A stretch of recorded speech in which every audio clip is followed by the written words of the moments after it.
Ladies and gentlemen, welcome to the Top 4 podcast. Your very, very special weekend breakdown is here. We're live. It's 8 p.m. on a Monday. You know exactly where to find us. My name is Oscar. I'm a Chelsea fan. I'm joined by Robin, a Manchester United fan. Talk to me. Had a great weekend. But I had a low-scoring game. I had low scoring in fantasies. The football was not the one this weekend, but we move. We move. There's literally so much to talk about.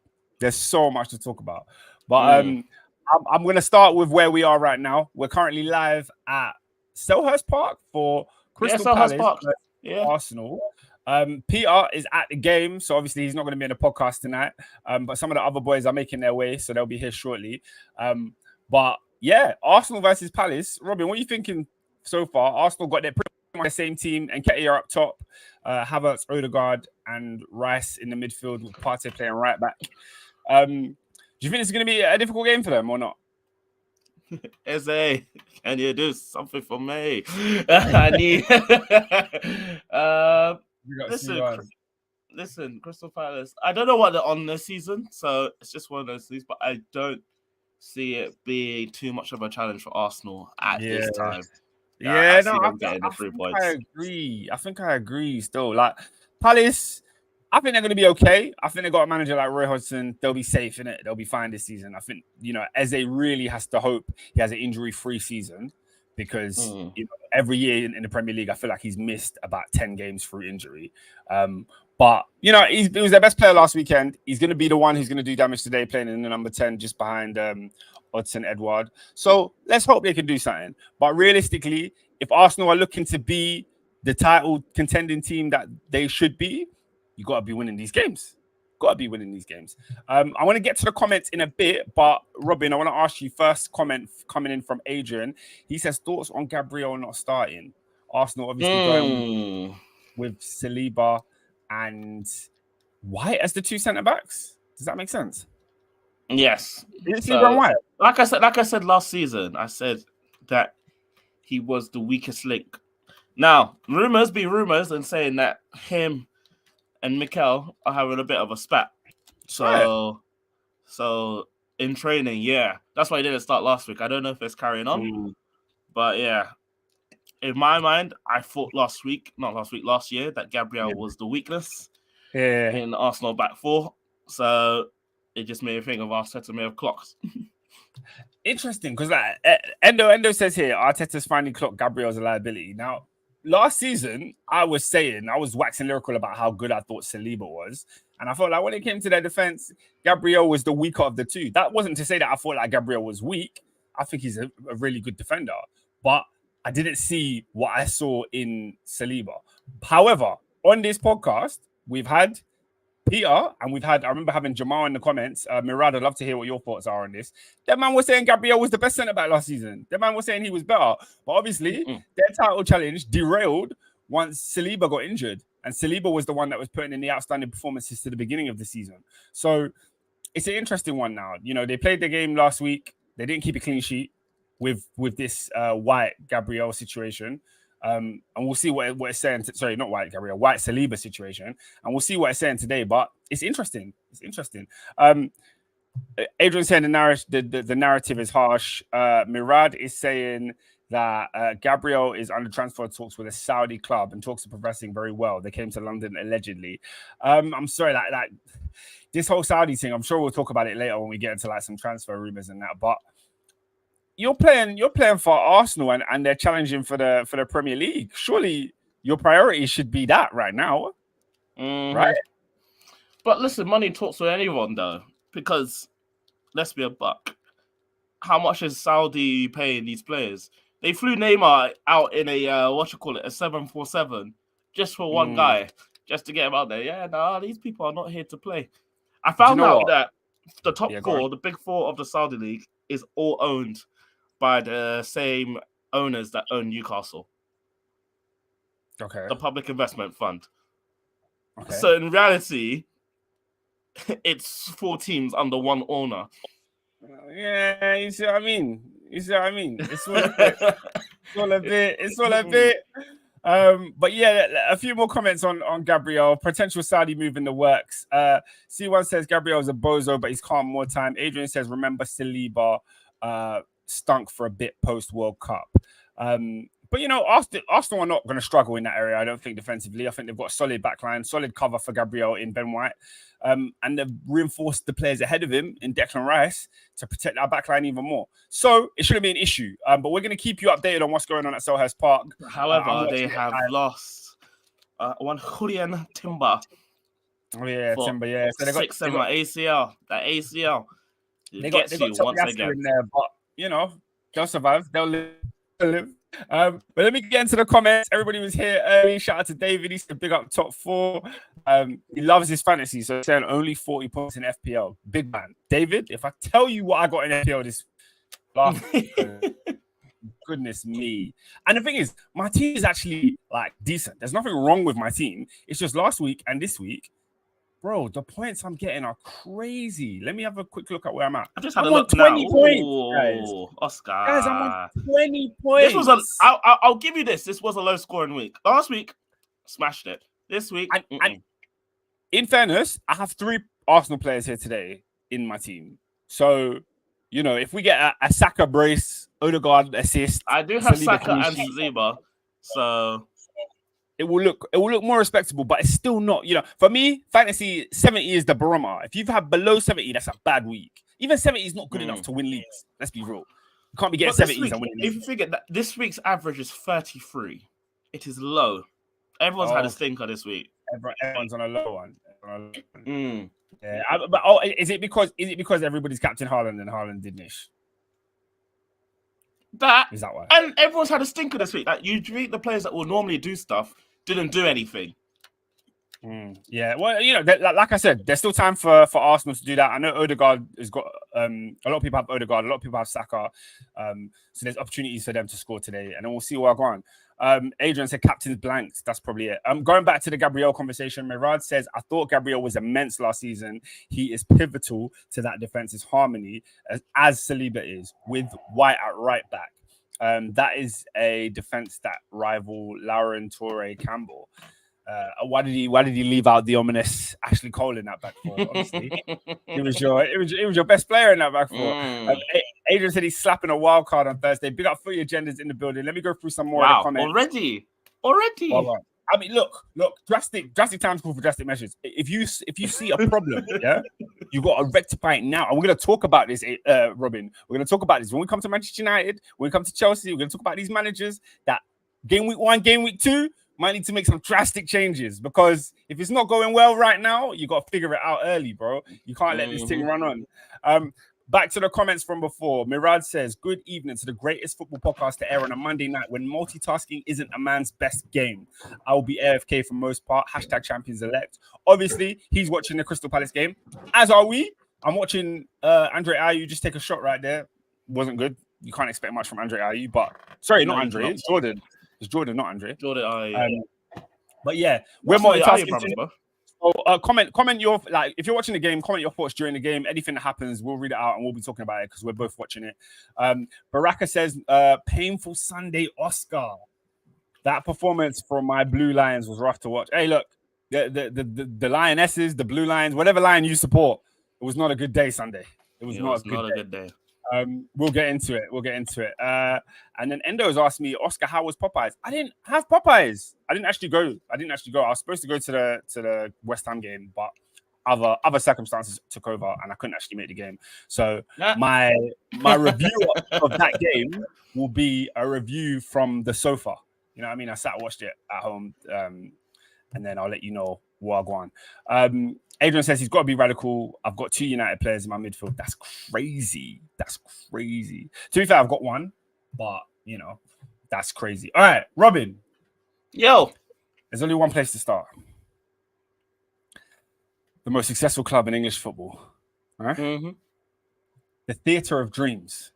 Well, technically, we weren't at the Theatre of Dreams. I'm about to say, we weren't at the theatre. We're at Beyonce Stadium. We were at the Beyonce Bowl. My bad. We were at the Beyonce Bowl. We were at a cheap imitation of a great stadium. We're at the Beyonce Bowl. And actually, before we even get to the Beyonce Bowl, we don't want to touch on it too much. But breaking news from Manchester United today, regarding Mason Greenwood, Manchester United and Greenwood's team have agreed to mutually part ways. We already said we don't really want to spend too much on this because it's a bit of a non-story. But yeah, what are your thoughts on that? Are you happy that it's over? And how are we going to move on from that? I don't want to speak on it too much because it's been a long saga and that stuff. Yeah. But I'm more on the stance of like, okay, it's happened. This is the result. Let's move forward because it's been 18 months. We know what's going on. And regardless where people sit on it, because everyone has an opinion and everyone has different ways of arguing. Yeah, it's just like, it's been done now. So we move. Fair enough, man. Fair enough. Yeah, mutual partings, it had to be done. Comment here. Oscar, did you cut your hair shorter? I did. And it was like only a little bit shorter. So the fact that you've noticed that is a bit crazy. You know what I mean? And plus, I didn't really go nowhere. So I didn't comb my hair out today. So it's looking smaller than normal. You know what I mean? So, and then Endo says Liverpool are the most successful club in English football. Robin, so how many? I think off the top of my head, it's close. It's not like it's like 50. It's like 45, 46, I think. So when they have more trophies. Yeah, I think when they got their Premier League, I think because we were drawing on Champions League and then now they got the Premier League. So it's like it's not even like far, something like that. And then we got one back through the Carabao. So yeah. You weren't drawing. They've got more Champions Leagues than you, but you overall. No, we're drawing overall. So it's like yeah. every single major trophy that they have. Okay. Interesting. Mirad says on the Greenwood situation, a howler on United's part, they crumbled to peer pressure like a secondary school kid. I think one thing that I think is interesting in this situation is that Manchester United were thrown into this. Like this wasn't like it wasn't their decision. There's almost no handbook on how to handle such an egregious allegation like this if you're a company, a publicly known and spoken about company like a football club. So in fairness to them, it's a mazzoline. Like you would hate it to happen to any player, but I think eventually we've got to a right decision. Just it wasn't the smoothest journey getting there. I think they could have done better in handling it that way. But Adrian's back, but Adrian's having some Wi-Fi trouble. So let's see if he can actually join us here and chat. AD, are you there? I guess not. Endo said hashtag free Greenwood. African Twitter is pissed at the news. Bro, these Nigerians been going crazy in the comments. Crazy. But all that stuff is non-football stuff. I don't want to talk about Mason Greenwood. Let's talk about on the pitch. Manchester United traveled down to South London. Most of the fans didn't have to travel very far, but they played Tottenham Hotspur. Listen, Avanti West Coast, very nice train. Can't say. hey, it was a big up the Prime, Robin. Big up the Prime. Of course. What's that flavor saying? I ain't had that flavor yet. Ice Pop is actually pretty decent. Is it? I've only had the red one. Yeah. Okay. But yeah, 2-0. I'm gonna let you get straight into it, Robin. Thoughts? Manchester United versus Spurs. I feel like it's like a replay of last season when we went to Tottenham. We started off hot. We started off like peppering them. Started going down into Tottenham South. Did I say South London? Man, I said South. I was about to say. I said the trip down south to. I meant to say south to London, but I might have said South. But London, we started off hot. We started off like peppering them, like good thinking. I wasn't watching the game fully. I was out, and what you call it? Prime, you're big Asian. Yeah, why not? Hey, Prime is a big drink. Full on. The only thing is that £4 a bottle, man. It's a bit of a disgrace. I can't lie. No. If you know where the shop is, you get less than that. Oh, is it? Okay, fair enough. But it's nice though. It's nice. It's banging. If it was a pound like all the other drinks of that nature, bro, I'd be buying this Prime. £1.79. Yeah, you see, saw I what would you run got. that. I would run that. If I knew the shot So, was yeah. 179, it's very refreshing, isn't it? It's very refreshing. I don't know why we're talking about Prime. We need to be talking about the Prime beating that Tottenham gave Newcastle KSI, United. Logan Paul, sponsor us, innit? But yeah, what you call it? And it was literally another case of two things, really. Yeah. Number one, our midfield is not midfielding. Like, they're leaving Casemiro alone. Bruno and Mount, who I'm saying this now, I'm giving him 3 more games. I'm giving him 3 more games. Mount. I Okay. told him he needs to rise. There's 2 games now. I'm like, okay, big man. Okay, continue. What are you offering? I wanna ask you some questions about that, but continue on what you were saying with your review of the game, and then I'll so like literally, it was the same thing as in the Wolves game. Like, if you leave Casemiro alone and they have 5 men on you, they're gonna gun up the guy, and Casemiro doesn't have the property or the legs to do that, to defend all as much as he can. And if you need that, then you need a player that, like Amrabat, to come and support him. If you have 2 10s going up there, massive hole in the middle. Oh, I thought that was only 1-0. And what you call it? That left us issue.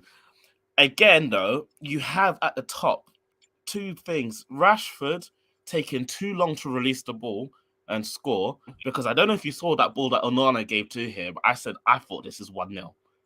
I said, he's clear, but he stopped the passage of play, turned around and went back. And the same thing with Anthony. Like, he was getting the ball a lot, and all he do was turn around, turn back, and stop the attack. So it's like, guys, Tottenham have given us the opportunity to give the ball to us, and we're doing nothing with it. And what do I say all the time? If you don't take your opportunities, you're going to get punished. And soon come, 48 minutes, 1-0, they score. And it's just like, we've done this to ourselves. And then, we were just literally offering nothing. And it's very concerning. It is very concerning, because now that's 2 games where the midfield has been run through. And we need to plug that ASAP. I don't know what Ten Hag's doing in terms of trying to rectify that, but big man, we've got 10 days left of the transfer window. We need another midfielder, because Casemiro, he can't do it back and on. Well, let's start midfield and then about I think it was very, very clear to see that with Spurs having, Maddison, Bissouma, and Sarr in their midfield, they had no problem scurrying around Casemiro, Mount, and Bruno. And I watched a bit of the first half, and I noticed that there was a key. It seemed like a highlight on Mason Mount's game was to play deeper. He was not making those third man runs into the box. He was not doing what he did at Chelsea, taking up those attacking spaces. That was all occupied by Bruno. Mount was literally told to sit with Casemiro and then, win the ball and retrieve the ball as he normally tries to do. It didn't feel like it worked. It felt, like I said earlier, it felt like they ran through that midfield quite a lot. There's a couple of comments on Mount, and I want to talk about him a little bit further. Murad says, Mason Mount could never rise it, pause, even if his life depended on it. Better change his name to Mason Molehill. Footy Agenda says they was acting like Mount was a rookie. He's 24 years old. He's not a great passer, not a great dribbler, and does not contribute goals. Saboslight is 2022, and the golfing class is insert mountable. I guess there's a pun intended there. 60 million LOL. First of all, on that point, just a response to that, I do think he can provide goals when he plays further forward, and that was one of my takeaways from the game, because I think, you're looking at Mount and Bruno in the same team, and you're thinking Bruno is a far better creator. Do you know what I think, though, what the plan is, or what the plan was? Because we're supposed to get Southgate back as well, but the issue is FFP. We need to sell someone in order to sign this guy. I feel like the issue is that Mount and Bruno are supposed to be interchangeable, because Mount is best played in a 10, like what he's doing for Chelsea and sometimes for England. And Software Bat is supposed to be the one that interacts with Casemiro. So they both sit back and they go up top. Yeah. Now, the issue is that, as you said, Mount can't sit. He can't do that. That is not what he can do. And we need to address that immediately, because it's getting worrying, where we've improved some parts, but the other parts has dropped immensely. And it's also worrying when you look around Arsenal, City, and Newcastle have massively improved, Where we have improved, we've also taken away. We've sold a lot of people. We have no more Fred. We have no more, Dan the Bake. We have no more these people. So our squad is thin. And yet the people that we are trying to rely on for 4 competitions is insane. Yeah. So, hey-ho. Just adding on to that, C1 says the levels on Saturday between Maddison and Mount were insane. Assad is asking me, Oscar, you said Mount is worth 60 M's minimum at one time. This guy doesn't have a standout attribute. I stand by that. I think Mount is worth. He was worth 60 million to Chelsea, and if he was on a longer contract, that fee would have gone up. It would have been more than 60 mil. It's only because he had one year left on his deal that we were able to let him go for such a price. I think when it comes to where I see Mount playing, because you mentioned he should be playing in the 10. Personally, like I was about to say, I don't think he's creative enough to play in the 10. Bruno is going to create all of those chances for you. So Mount and Bruno coexisting in the same team, it doesn't really make any sense to me. I think where Mount would thrive is if you had Amrabat and if you had Casemiro and them two were playing in midfield and Mount was the third 8. You know what I mean? The third man in midfield, the 8, who could then roam around, pick up pockets, and then also win the ball back. And he can do that sort of dual role but essentially, the problem with Mason Mount is what Assad is saying. He doesn't have standout attributes. So he can't be the driving force in attack because he's not creative enough to link the attackers to the midfield. And he can't be the defensive factor because whilst he's good off the ball, he's good chasing the ball down, he's not a holding player. He can't sit in a 2 with just him and another midfielder. He's not disciplined enough to stay in one place. And when he's in that one place, he's easy to run around. He's not quick enough. So essentially, you're left in the same conversation we had last week when we were chatting with Ernest, and it's why did you sign Mason Mount? Like it doesn't make any sense, and it's one of those ones that Ten Hag is going to have to answer for. Endo says, "I told you, man, about United. I can't believe Mandem had them second and third comfortably. Their fans are turning on Erik Ten Hag already. How is Mount your priority signing after last season?" So I think it's wild to people to turn on Mount. Not Mount, on Ten Hag. But I'm tired of United fans in general because I think they're one of the most fickle people in the world. Like, as soon as one thing goes wrong, like all hell breaks loose, and that is majority of our fan base. Okay, well, rather than, because I think every club has those volatile, crazy fans, but rather than let's focus on maybe the ones that we know, like people like Ernest or people that we know might be turning on ETH. Do they have a legitimate gripe here? Like, is it because I think they have a genuine point. I think they do have a genuine point. Like these signings that he's done, some of them have paid up very well. Like Casemiro last season, fantastic. Lissandro Martinez, fantastic. And but then we're also getting these question marks. Like, wow, Weghorst, what was that? Mason Mount, like you bought him for the wrong position. And then these things, I think United fans are allowed to ask that question. I think that's a fine question to ask. It's because it's like, what are you doing if you are... What was your plan in these people? What's going on? And the money that you've spent as well. Anthony, I think, is splitting the fan base. Some people already... Splitting? No, yeah. So some people still believe in him. Some people are absolutely done with him. And especially about the money and all that stuff. And as more time goes on, the more people are going to turn onto him. Yeah, I mean, look, in terms of him, I'm seeing United fans just turning on Anthony fully. I'm not seeing many people. The more time goes on, I'm seeing fans defend Mount. You know, we've always had that. Man United have that 50-50 thing with Rashford and Bruno. Some people love him, some people hate him. I'm not seeing people defending Anthony, and obviously I'm not in the same Man United circles as you are, so you know more than me in terms of what the fan base is thinking.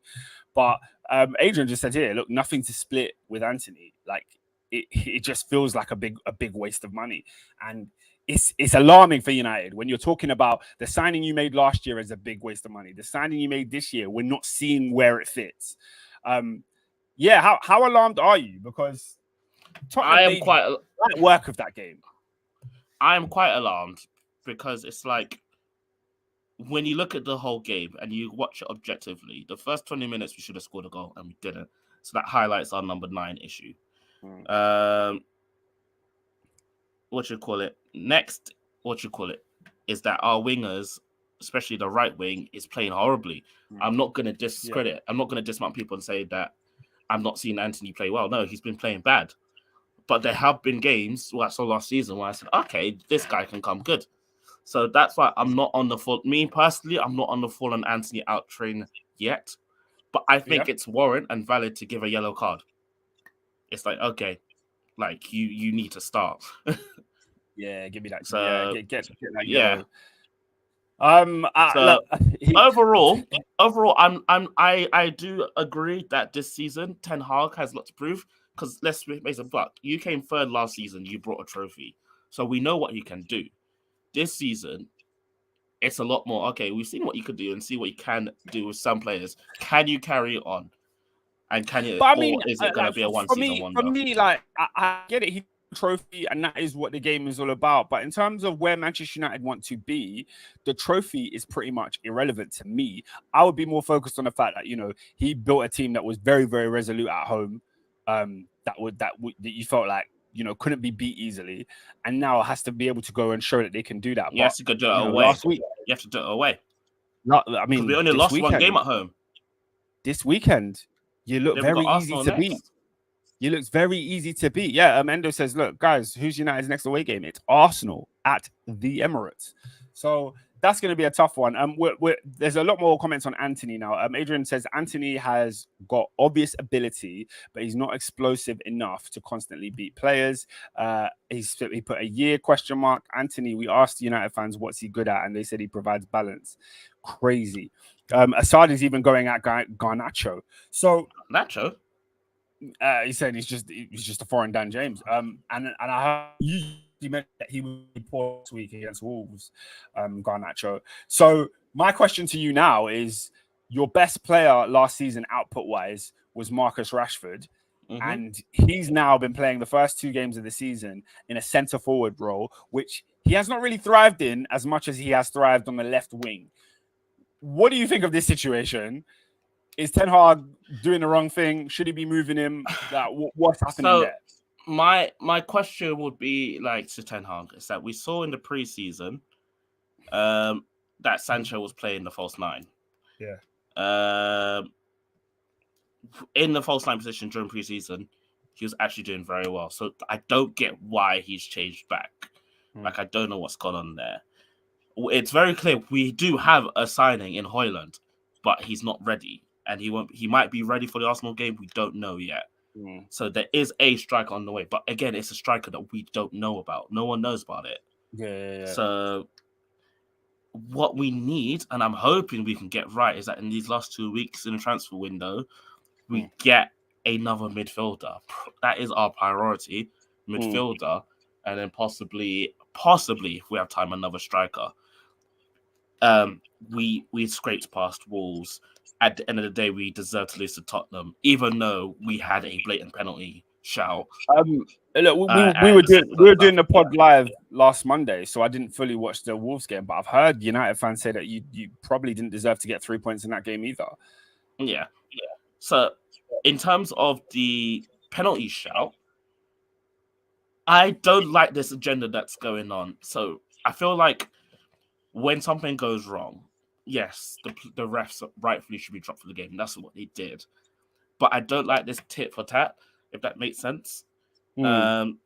Explain it. Just because a penalty was not given in the last game, that means Man United don't deserve a penalty in this game.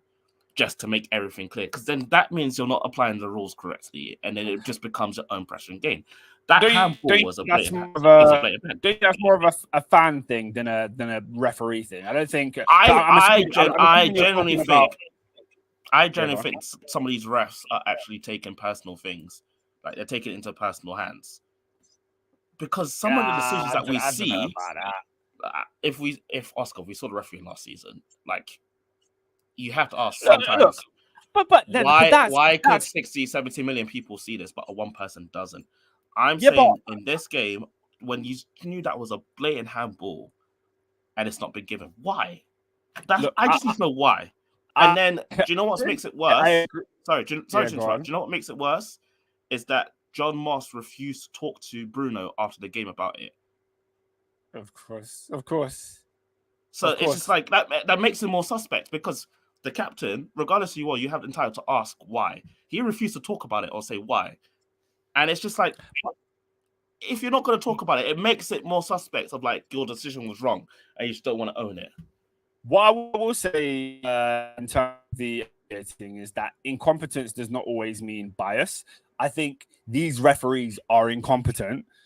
They're clearly not good at jobs. I think we saw that last week at Old Trafford, and we saw it this week at the Tottenham Stadium. That was it. I've never seen a more clear handball. A player is making a shot which is going on target. Your hand is in an unnatural position, slightly away from your body, and blocks the shot with your hand. It is a penalty. I don't know how the ref didn't see it first time. I don't know how VAR didn't catch it second time. I don't, and you know, this was a time when United had a tendency in, and you think they probably should have won up, as you mentioned, by missing chances. You know, Rashford had a header that should have probably been put in the net. But for that situation to happen, it's just a catalog of errors that happens every week. So I wouldn't put it down to bias. I think there are certain times where home fans get those kind of decisions because the referees are intimidated by the crowd. And perhaps that was what happened on Saturday for the game. But also an incident where, you know, United could have given away a penalty too, and Breeze looked the other way. So we're back here. It's another season. It's 2023, make things and right. The referees are stupid. Yeah, make things right. I'm asking. If it's wrong, fair enough. Because even last week I said, there's a case here. I wasn't disputing it. A case? Yeah.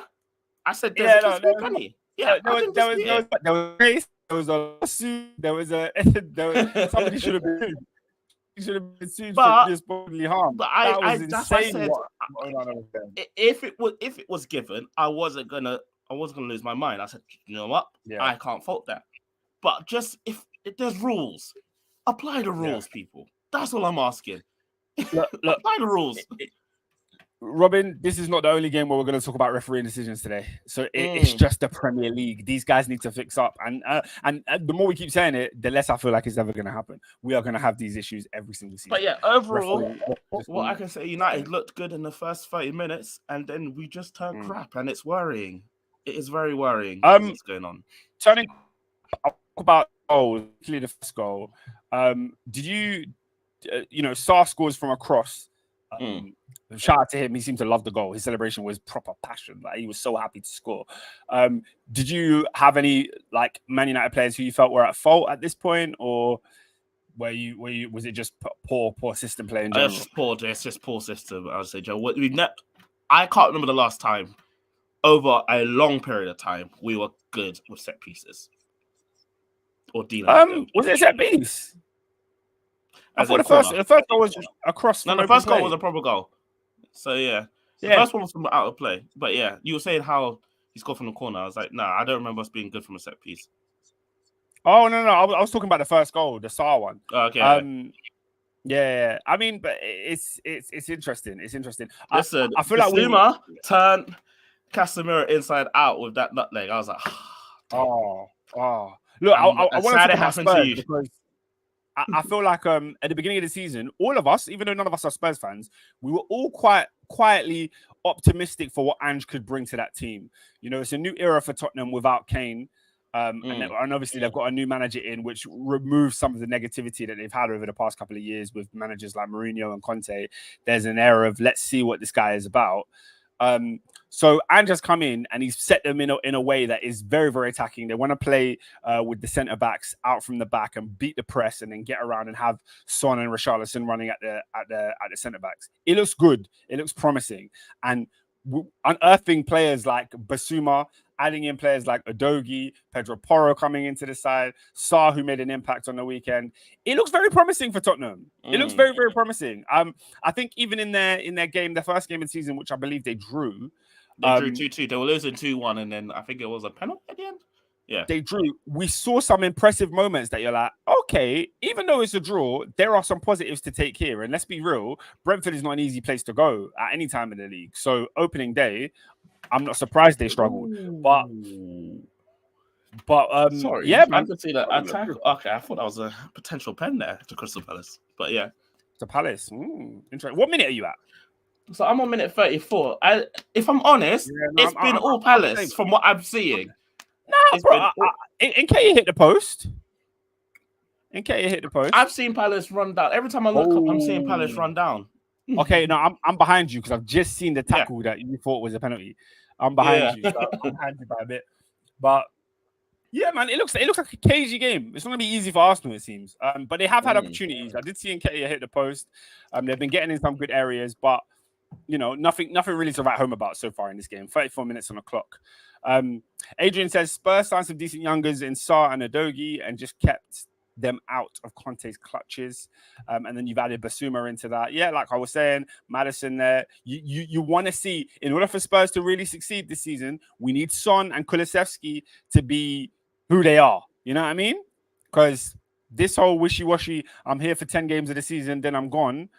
It's not gonna bring Spurs any joy. Let's be real. Spurs need them to be on top form if they're gonna win anything this season.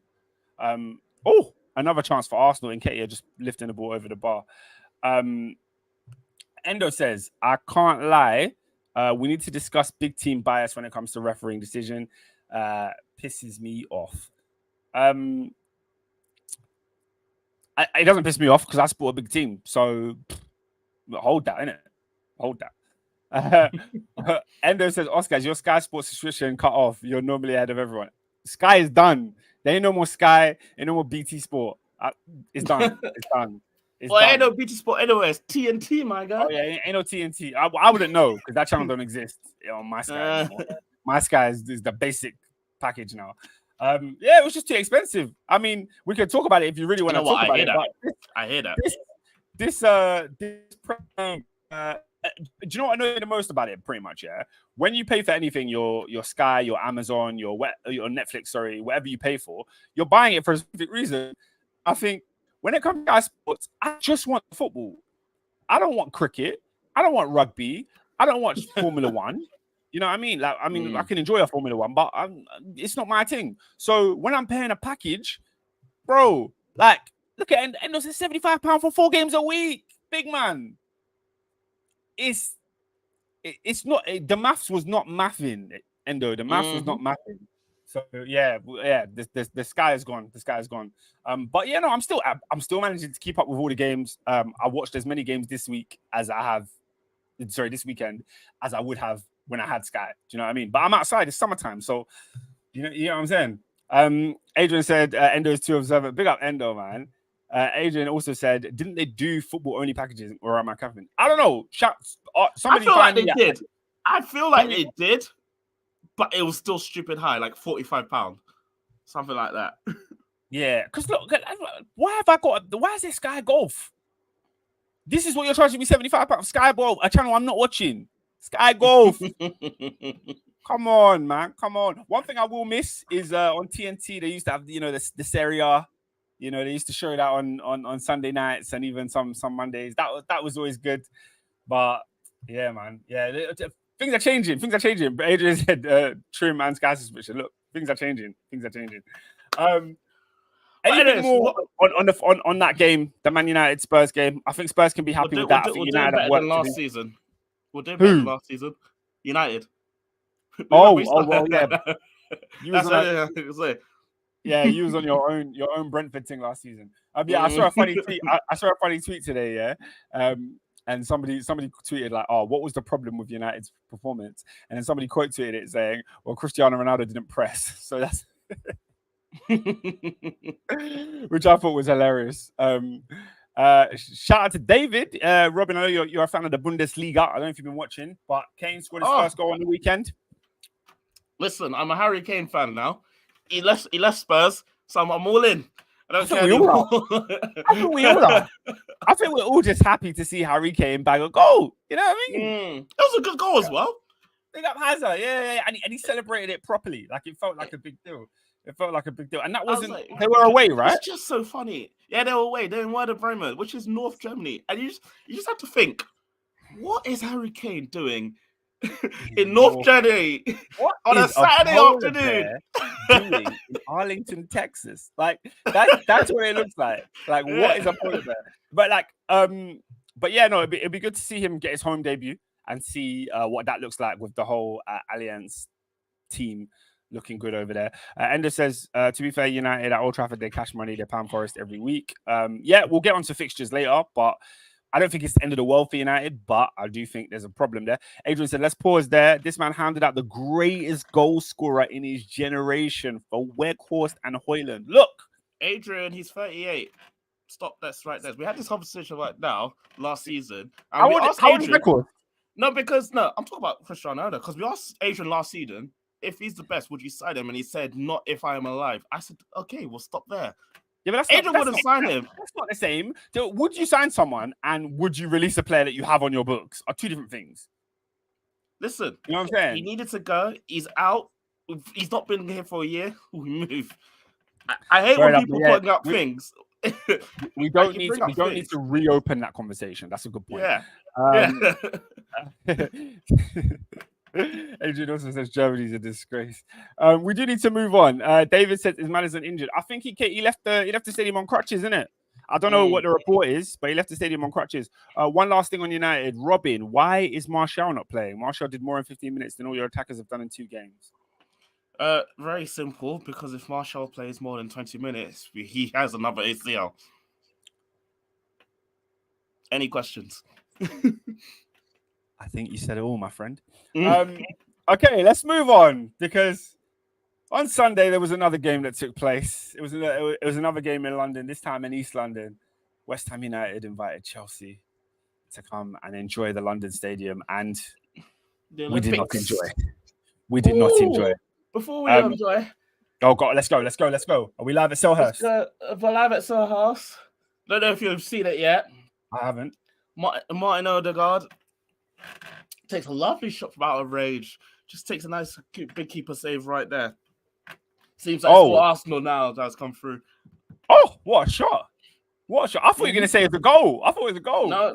Yeah, no, they have a corner. They might score from this. I'll let you know. Yeah, let me know. Feel free to interrupt if there's any action there, but goals only. Interrupt me for no Odegaard shot. I'm joking. I thought you loved the big O.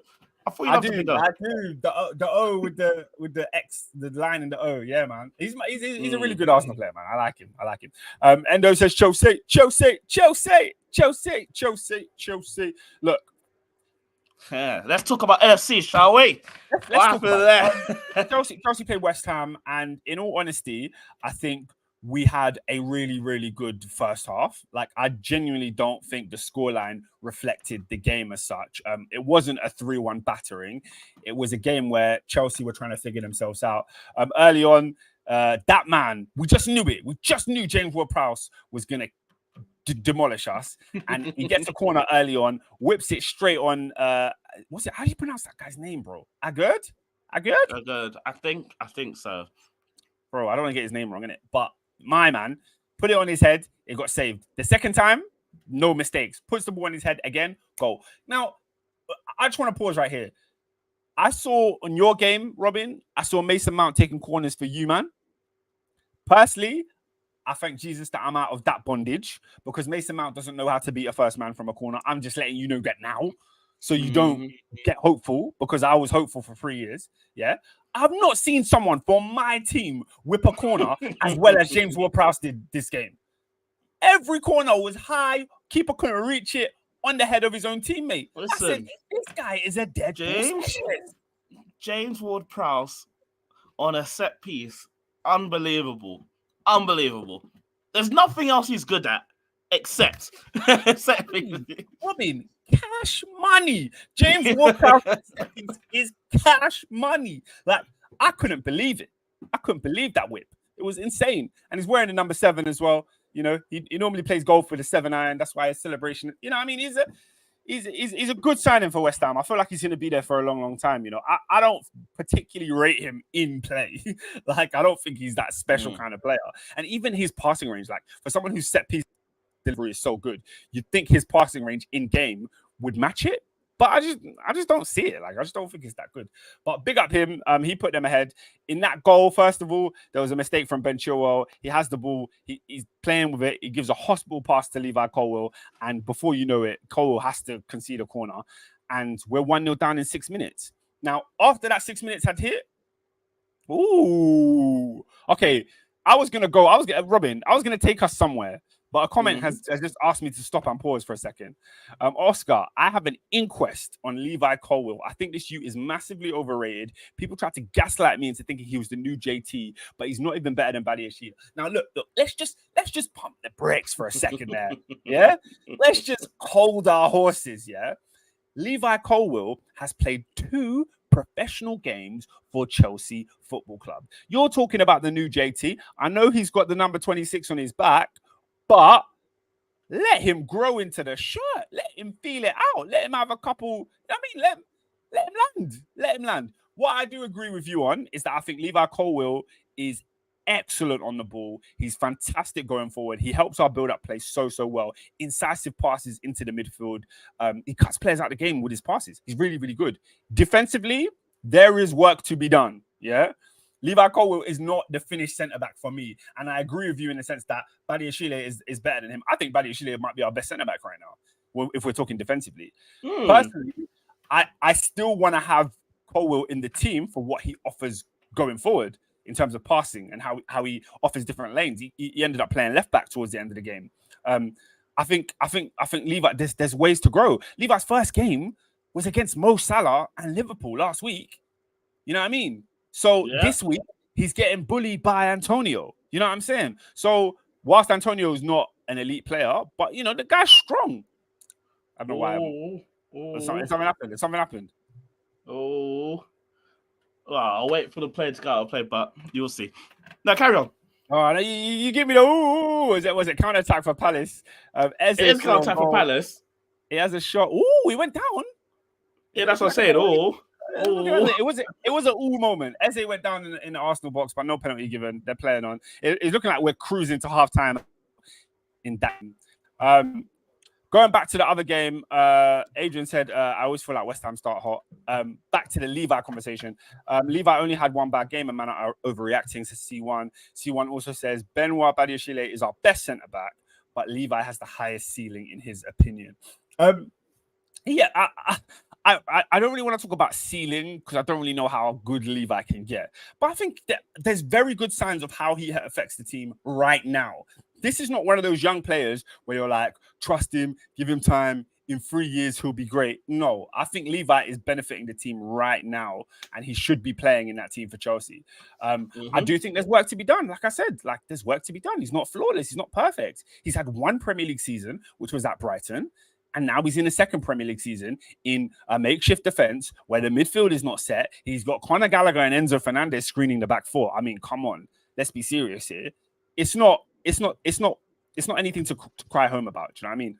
Adrian says Levi has all the minerals. Facts. David says JWP 2 assists. Now, getting back into the game, from the moment Chelsea went 1-0 down, I felt like we were the better team from then on. We were constantly creating chances. I felt like Raheem Sterling, Robin, I might surprise you now. Raheem Sterling was our best player in this game, in my opinion. He was fantastic.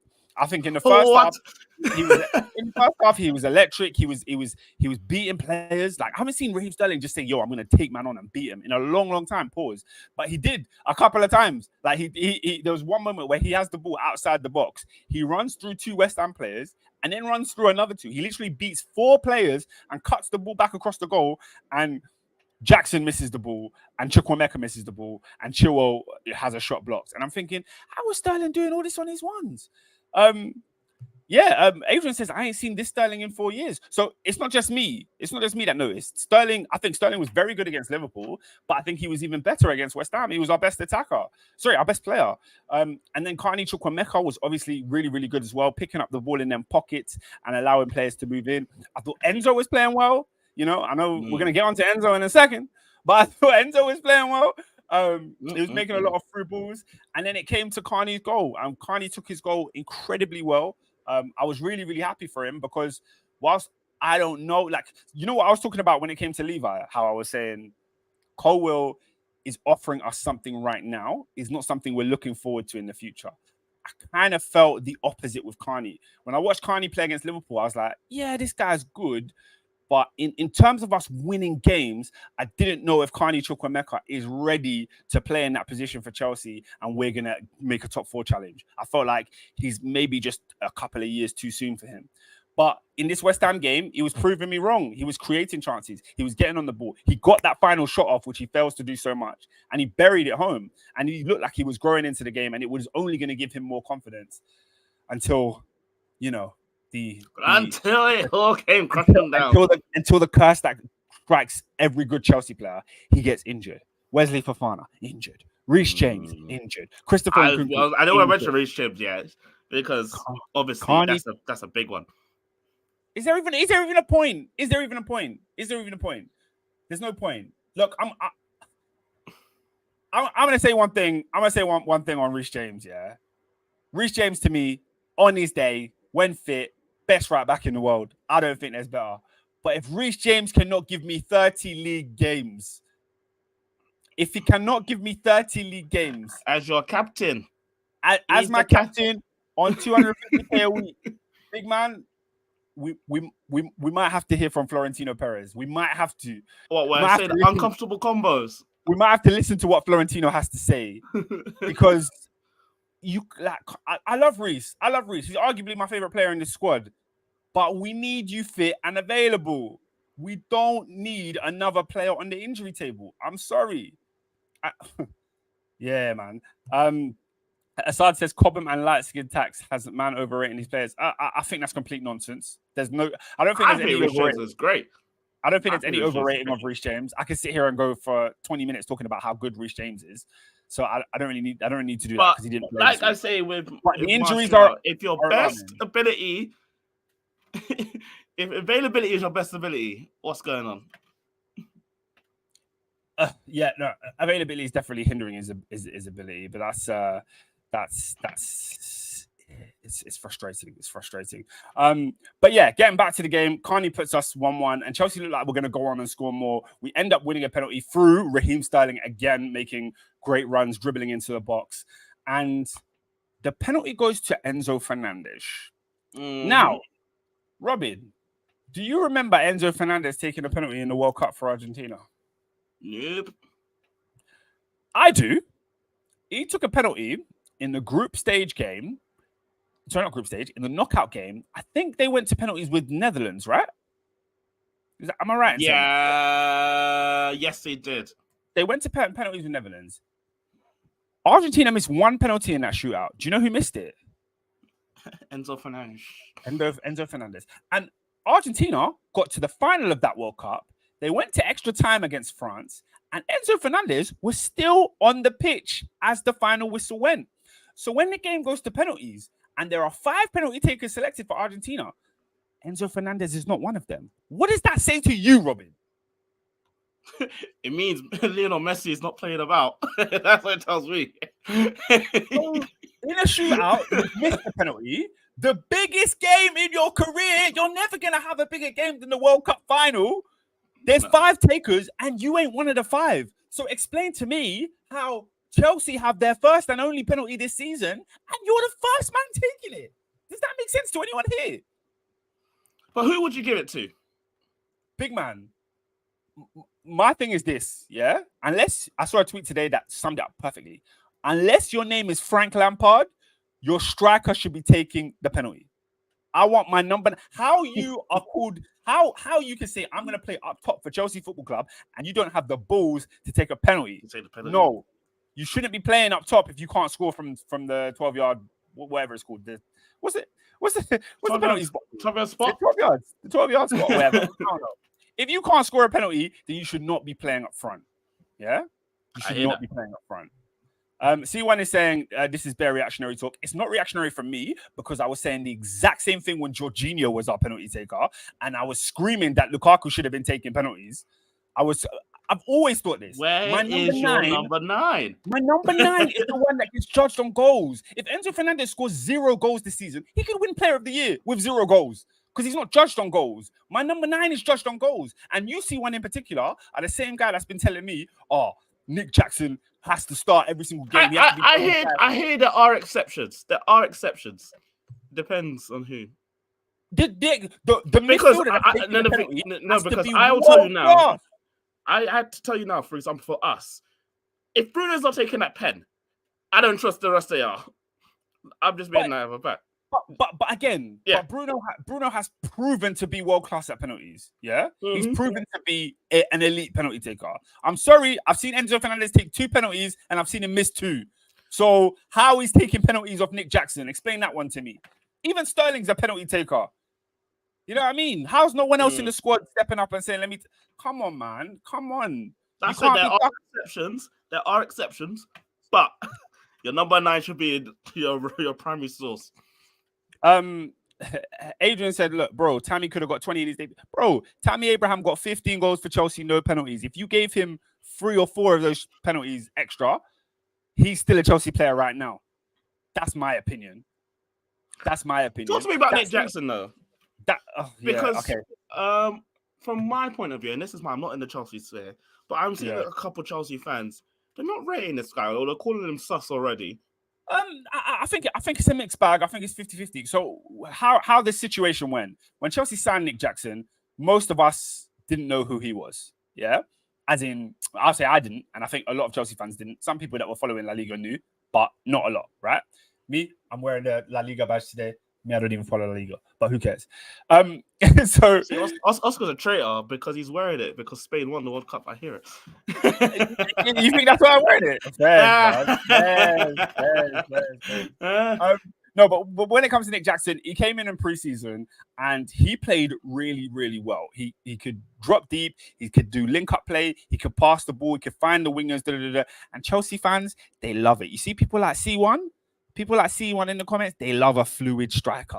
They love a striker with link-up play that can pass, that can do the Firmino thing, that can, hold the channels, dribble, and he did all of that really well in preseason. And even in the game against Liverpool, he did all of that really, really well. And even yesterday, I don't think he was bad yesterday. I think he did quite well. My issue is my number 9 has to score goals. Robin, it's my cry. Like, guys, I grew up in the 90s. I grew up watching Cole and York and Sheringham and Solskjaer and flipping Jimmy Floyd Hasselbank and Alan Shearer. These man, it was their job to bag goals. It was their job to bag goals. And people are telling me football's changed. They're telling me it's a new era. They're telling me I need to look a different way. But man, Pep Guardiola, the best manager in the world, said, get me that boy from Norway that can score 20 goals. He came and scored 36. And they won a treble. Don't tell me the game has changed. No. Nope. Because the man that sets the standard. Football is a simple game. Football's a simple game. Don't tell me. Make it complicated. People make it complicated for no reason. Don't tell me the game has changed. Yeah? Don't tell me the game has changed. So, yeah, that's my thoughts on Jackson. Jackson's a wonderful player. He will help Chelsea play well this season. He will be fantastic. But at the end of the day, he had chances to score against Liverpool, and he didn't take them, and we drew. He had chances to score against West Ham, and he didn't take them, and we lost. And that's where it stops with me, C1. All you Chelsea fans that love Nick Jackson, I like him too. But I need me a bagsman. I need me somebody that grabs the penalty from Enzo Fernandes and said, nah, I'm taking this one because I need my goal. You got to be selfish as a striker. You have to be. My question is, even though he's pretty much exiled from every single club known to man, big wrong. He's still there. He's still on your books. No, would you still use him? Robin, I've always wanted Lukaku to play for Chelsea. I didn't, after we signed him. Before we signed him, I didn't want this guy. But once he came to the club, and like I said, a number 9 about his goals, I said, give me Lukaku. Because the chances we created yesterday, Lukaku would have had one.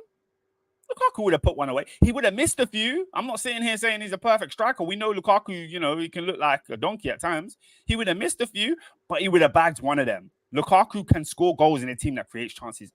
I've been screaming it for the past 2 years. Man, them don't want to hear me. So it is what it is. If at the end of this window, Pochettino realizes that maybe we have to play Lukaku, Yeah, Okay, uncomfortable let's conversation. talk about the howlers Yeah, of this game.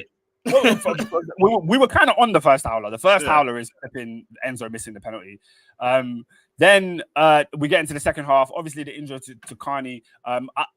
Before we get onto the proper howlers, there's been a few comments that the people are asking me to address, Robin. And I want to get your opinion first. That's what your opinion is first. After I give mine, because they're asking me to talk about Ukraine Bolt. So I didn't want to mention that until after the howlers. Okay. But big man, how much did he cost? £98 million. 98 great British pound sterling of the king's money. Yeah. Since January, I've given him grace because first 6 months, you come to a new league. You've literally come from a war-torn country. Life is all a madness. I hear that. All right. So the first 6 months last season, I've written it off. We have a game for Ukraine, so we still care about you. Now, the first 2 games I've seen, I said, bro, Shakhtar may have pulled off the heist of the century. Because this guy, I don't know. That's all I got to say about that. I was like, That's fair enough. I don't know. I think speaking on yesterday's game, the left-hand side where Mudryk occupied towards the latter parts of the game were where our attacks went to die. We had the ball, we passed it left. Mudryk, he's not comfortable on the ball. Like he's not good on the ball. We were getting more joy from the right side with Noni Madueke, who, you know, again, another young kind of rookie in this league. But then Mudryk, who's not that much older, but you're not seeing any fundamentals in Mudryk that makes you think this is going to be a good player. For some reason, I don't know, maybe it's Chelsea tinted glasses. For some reason, I do have some faith in him. For some reason, I do think it is going to click at some point, but I think the way it will click is with Pochettino figuring out how to best use him. And it has to be on the last shoulder of a defender. It has to be with Colwill or Enzo playing those balls over the top and him running onto the ball. Because if you're giving him the ball to feet in front of a static defense, Mudryk is not the creator to break that down. And when West Ham had 10 men, Mudryk looked like the worst player on the pitch. And there was one moment where, I can't remember who it was, somebody makes a breakdown on the right-hand side, crosses the ball in, it falls to Mudryk's feet on the 84th minute, and you're thinking, volley this home. He skies it over the bar. And I'm just like, if you cannot capitalize in the box when your chances, because I don't trust you near the center circle. I don't trust you to dribble with the ball and beat players like that. You can beat him with pace, but he's not technical enough to be dribbling. So I need to trust you in the final third. He has to improve his finishing. He has to. It's the only way he's going to thrive at Chelsea is if he finishes. And quite frankly, time is ticking on Mykhailo Mudryk. I want to see him start. I thought he was going to start against West Ham. We've got Luton next. That's a great game to start. So I want to see him start and play a lot more before I judge him wholly, because he hasn't had that many starts at Chelsea. So, are you bringing the watch out on him? Not yet. But if people did, I understand why they did. I think if you played for another club, the watch would be there from me. But I've got a bit of time. Adrian says the thing is, Mudryk will do one thing that makes you say, "Oh, yeah." Mirad says the transfer was supervised and commissioned by Vladimir Zelensky himself. Good. Assad says, I couldn't stand Cho, but I think Cho would be more useful for us. Of course. Of course. Where is that brother? Cho is part of the exile list. So when Mauricio Pochettino came to Chelsea, he had a bunch of players that he didn't want to touch with a barge pole, and he left them to train by themselves. That included your Pierre-Emerick Aubameyangs. That included Hakim Ziyech, who has now gone to Galatasaray. That also included Romelu Lukaku. And unfortunately, it also included Callum Hudson-Odoi. So we're hearing reports that Chelsea want to look for a number 10 who can also play on the wing. We've got one on our books. His name's Callum Hudson-Odoi. But he's probably going to... We need to rewind back. Go on. How is that transfer legal? Which Hakim Ziyech? Oh, I don't know. How can you tell me the transfer is free on a loan, but if you want him, you can have him for free anyway? What does that mean? What does that mean? We've given them a player. That's what for free. I was like, that makes no sense. I said that can't be legal. It makes no sense. There has to be a transfer somewhere. It makes no sense. Just a couple more comments on Mudryk before we can move on from Chelsea, really. C1 says, Mudryk, brain and feet don't think the same, but playing him between the lines, yes, disgrace. Horrid. Mirad says, it's quite clear that Zelensky said to his countrymen, so some of you will stay and fight, and some of you will earn money to fund the fight. What they didn't know is that they'll be doing that at Chelsea Football Club. This guy is a funny guy.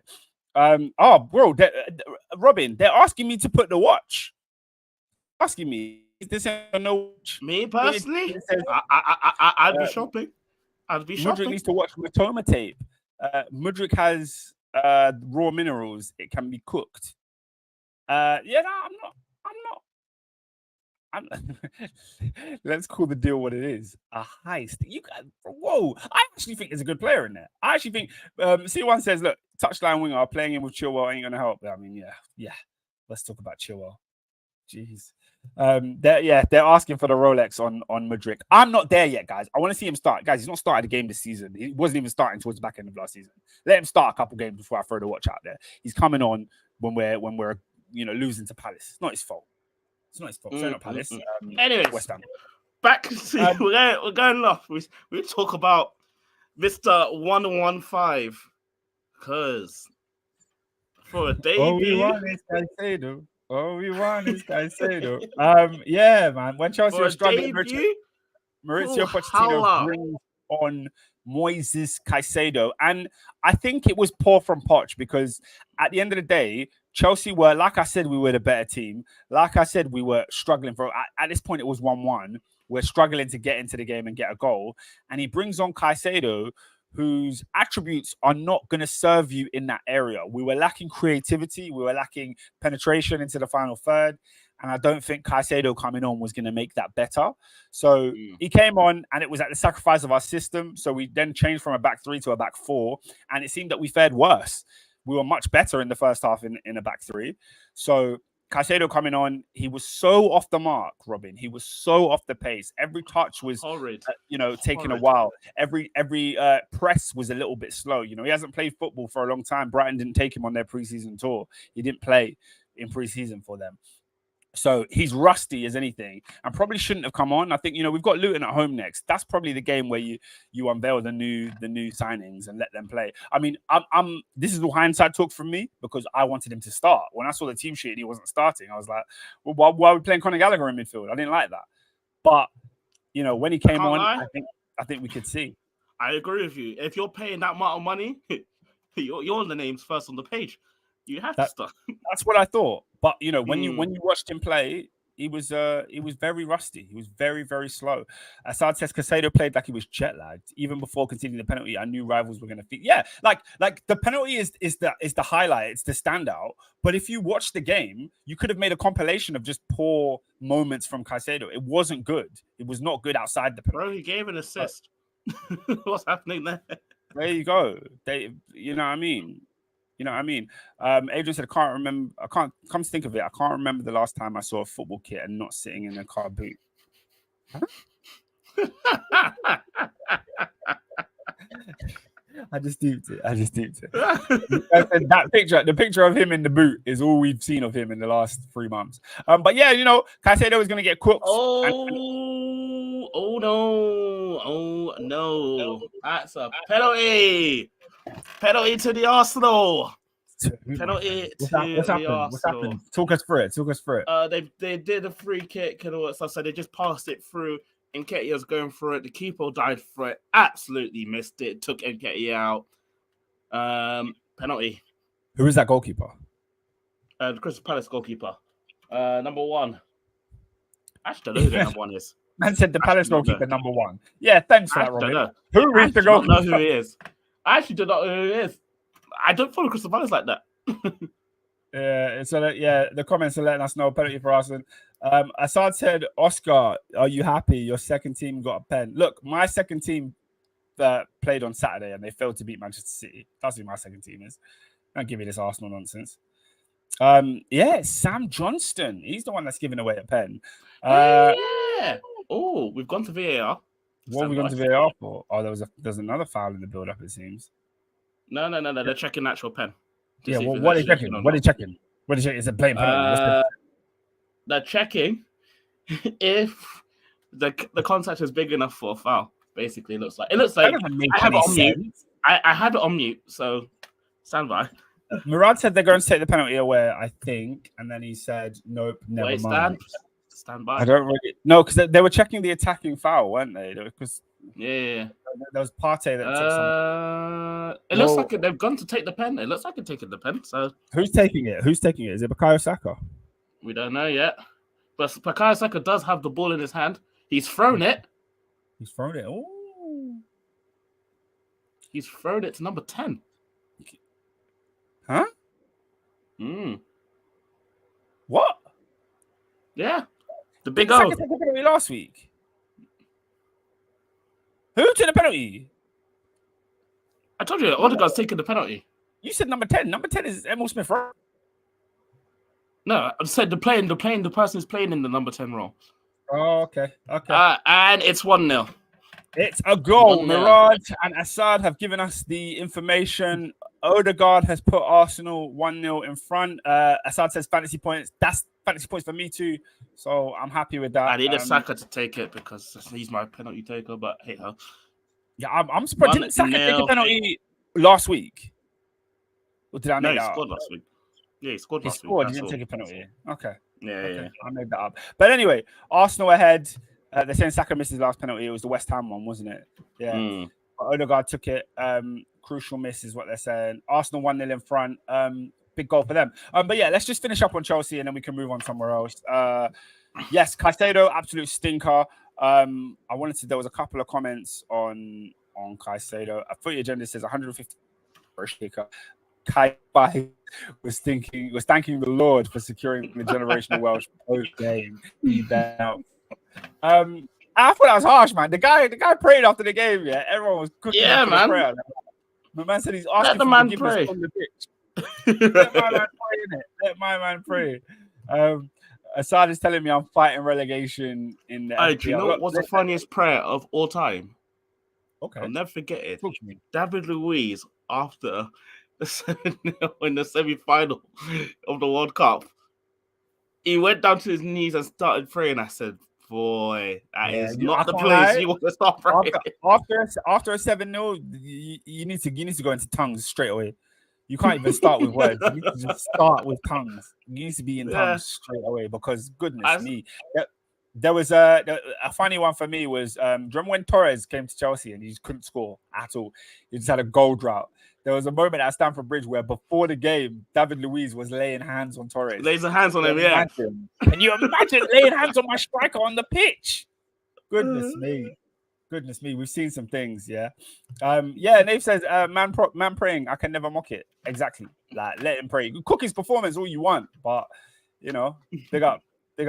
Nave says, big up my brother in Christ. I don't know Caicedo's religion. I don't know what that was. But I was going to say, I don't know. I just think so. It's Ecuadorian, isn't it? Ecuador, them man. I feel like the South Americans are very Christian. South American, mainly. South Americans are very Christian. But Murad says, Ayew is licking and living. He does not look interested in playing. Jordan Ayew is the worst footballer in the Premier League. How he's been in the Premier League for as long as he has, I will never understand it. He is shocking. But in that vein, I think we can move away from that game. Let's go to where should we go next? Oh, Liverpool. The side of my side hosted. Who did they play? Fulham. Bournemouth. Oh, guys, I'm a horrible host today, innit? I'm a horrible host. Fulham, innit? They played Bournemouth at home, and it was an interesting game. Straight away, they were behind. Robin, in 3 minutes. Semenyo's putting. I need to understand what Klopp is doing here because he's played Trent. Let's talk about it. Alexander-Arnold in the middle. Okay. And I'm like, why? Like, I get it. He's a good playmaker, all that stuff. But if you're going to move him forward, you need to move him on the right-hand side. Like, play him right wing. Or play him like RCB. Because what he did when he gave that ball away to make Bournemouth score, oh my gosh. Like, nasty. And correct me if I'm wrong, they Liverpool had a mess up 2 minutes before. Like, they gave the ball away first. And then they gave the ball away again. I think it was Anderson that gave the ball. And it's just like, what's going on here? Like, lack of communication. You know what I'm saying? There's renovation work going on at Anfield, but there needs to be renovation work going on in that build-up because it was not smooth. It was not. It was a bit stinky. But Bournemouth, as one of my teams, I think they're one of my teams to go down. Like, they're not that great. And eventually, when I kept saying it in the group chat, he comes through again. Luis Diaz scores once more, and I said, Do you know what? There's a reason why I'm not putting Salah in yet. But Salah got his pen, and I was fine. Yeah, respect Salah, man. Respect Salah. Look, I'm a fan of Luis Diaz. When he first came to the league, I was like, yeah, this is a player. And you know, when he had that big injury, your worry is always, are these players going to come back from their injury looking the same? And you know, he had a couple of games last season where he was just getting back into his stride. This season, he started hot. A goal at Stamford Bridge, a goal this week, two in a row. So, you know, big up him, man. He was one of the reasons why I thought Liverpool were going to do so well this season. You know, I just felt like they've got a wealth of attackers and, you know, they're going to hit. But the main attacker is Mo Salah. Now, before we talk about Mo Salah's goal, we have to talk about the referee decisions. Because Szoboszlai, who we're going to talk about later, yeah, because he had a great game. But one thing I saw that I didn't think was so great was his little flop, his little movement in the air to win the penalty. Listen, what are we saying, Robin? Dive? Listen. Is it a pen? Should it have been taken away? What are you thinking here? If this was London 2012, you'd get a medal. What are we saying? Tom Daly? Tom Daly. That dive was spectacular. I don't know what he was trying to do there. I honestly don't know what he was trying to do. Okay. Tom Daly and that. Yeah, man. I think it was a foul, but I think if there was a way for them to get a penalty and for him to get a yellow card at the same time, because it's a disgraceful dive. But big up him, man. It seems like Tottenham have a player. You know, I'm seeing Liverpool have a player. Some of you lot in the comments, see one saying Luis Diaz is a baller. What's his name? Adrian is saying good thing about Diaz. He's a baller. Oh, what? Okay, great. Assad says he looks like a druggie. I mean, that's not fair. That's not fair. We're talking football here, mate. We're talking football. Nathan said it's not a pen. He conned the ref. Nathan's also saying, David, you at the Arsenal game? David, I don't think so. I don't think anyone is at the Arsenal game and listening to Top 4 podcast. I would respect you if you were, but I don't think anyone is there doing that. Footy Agenda says, fantastic dive. Harry Kane, Jamie Vardy would be proud. Yeah. So big up them. But that was not the only howler. One of Liverpool's new signings, unfortunately, got shown the red. McAllister. What are we gonna do here? Here we are. Here we are in a conundrum because the side of me that wants to sit as a hound of justice, like the Shield, and really be a beacon of light for the game and the sport, should say, you know, that's a bad tackle, maybe a foul, maybe at a push a yellow card, but I don't really agree with it being a red. However, the rival fan in me, the Chelsea fan in me, was absolutely delighted because the referee just took the law and said, this is the law. He said, stud showing, red, done. And it's a bit of a disgrace.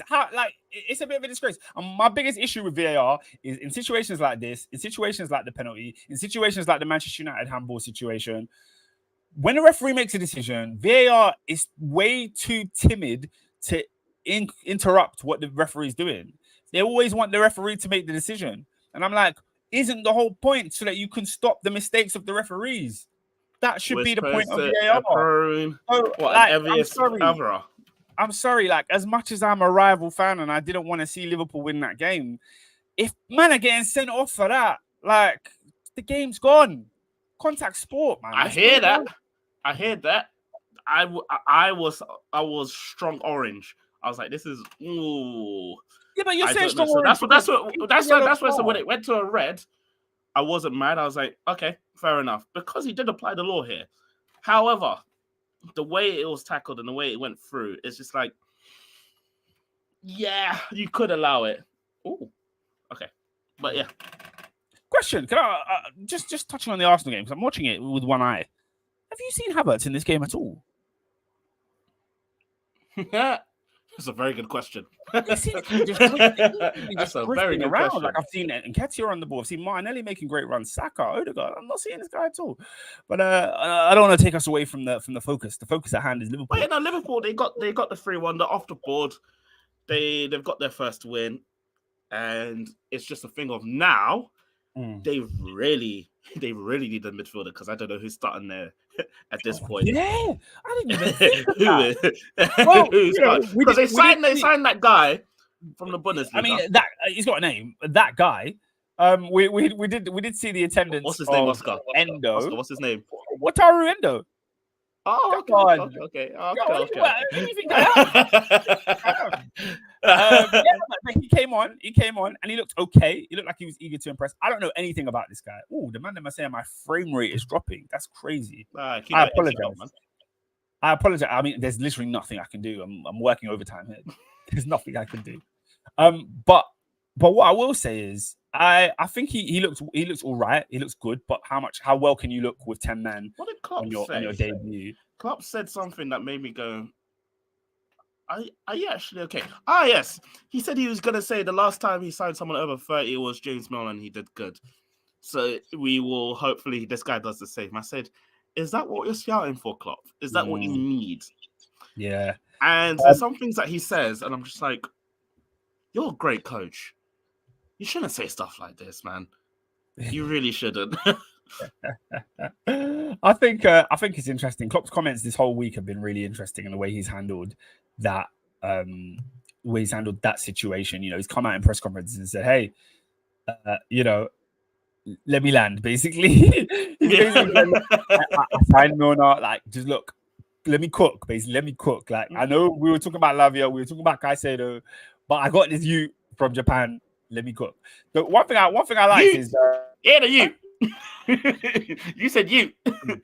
He's not you, but one thing I did notice is that he's the captain of Japan, so he's respected. I never watched him play before, but he's well, it's to be seen. The new number 3 for Liverpool has arrived, and we're going to see what he's about in the next coming weeks. Adrian says, when I question Klopp, I should allow it. No, I think you should question Klopp's signings. I think the issue I had with you is I think he's referring to that if he doesn't get an adequate signing, he's saying that he's Klopp out.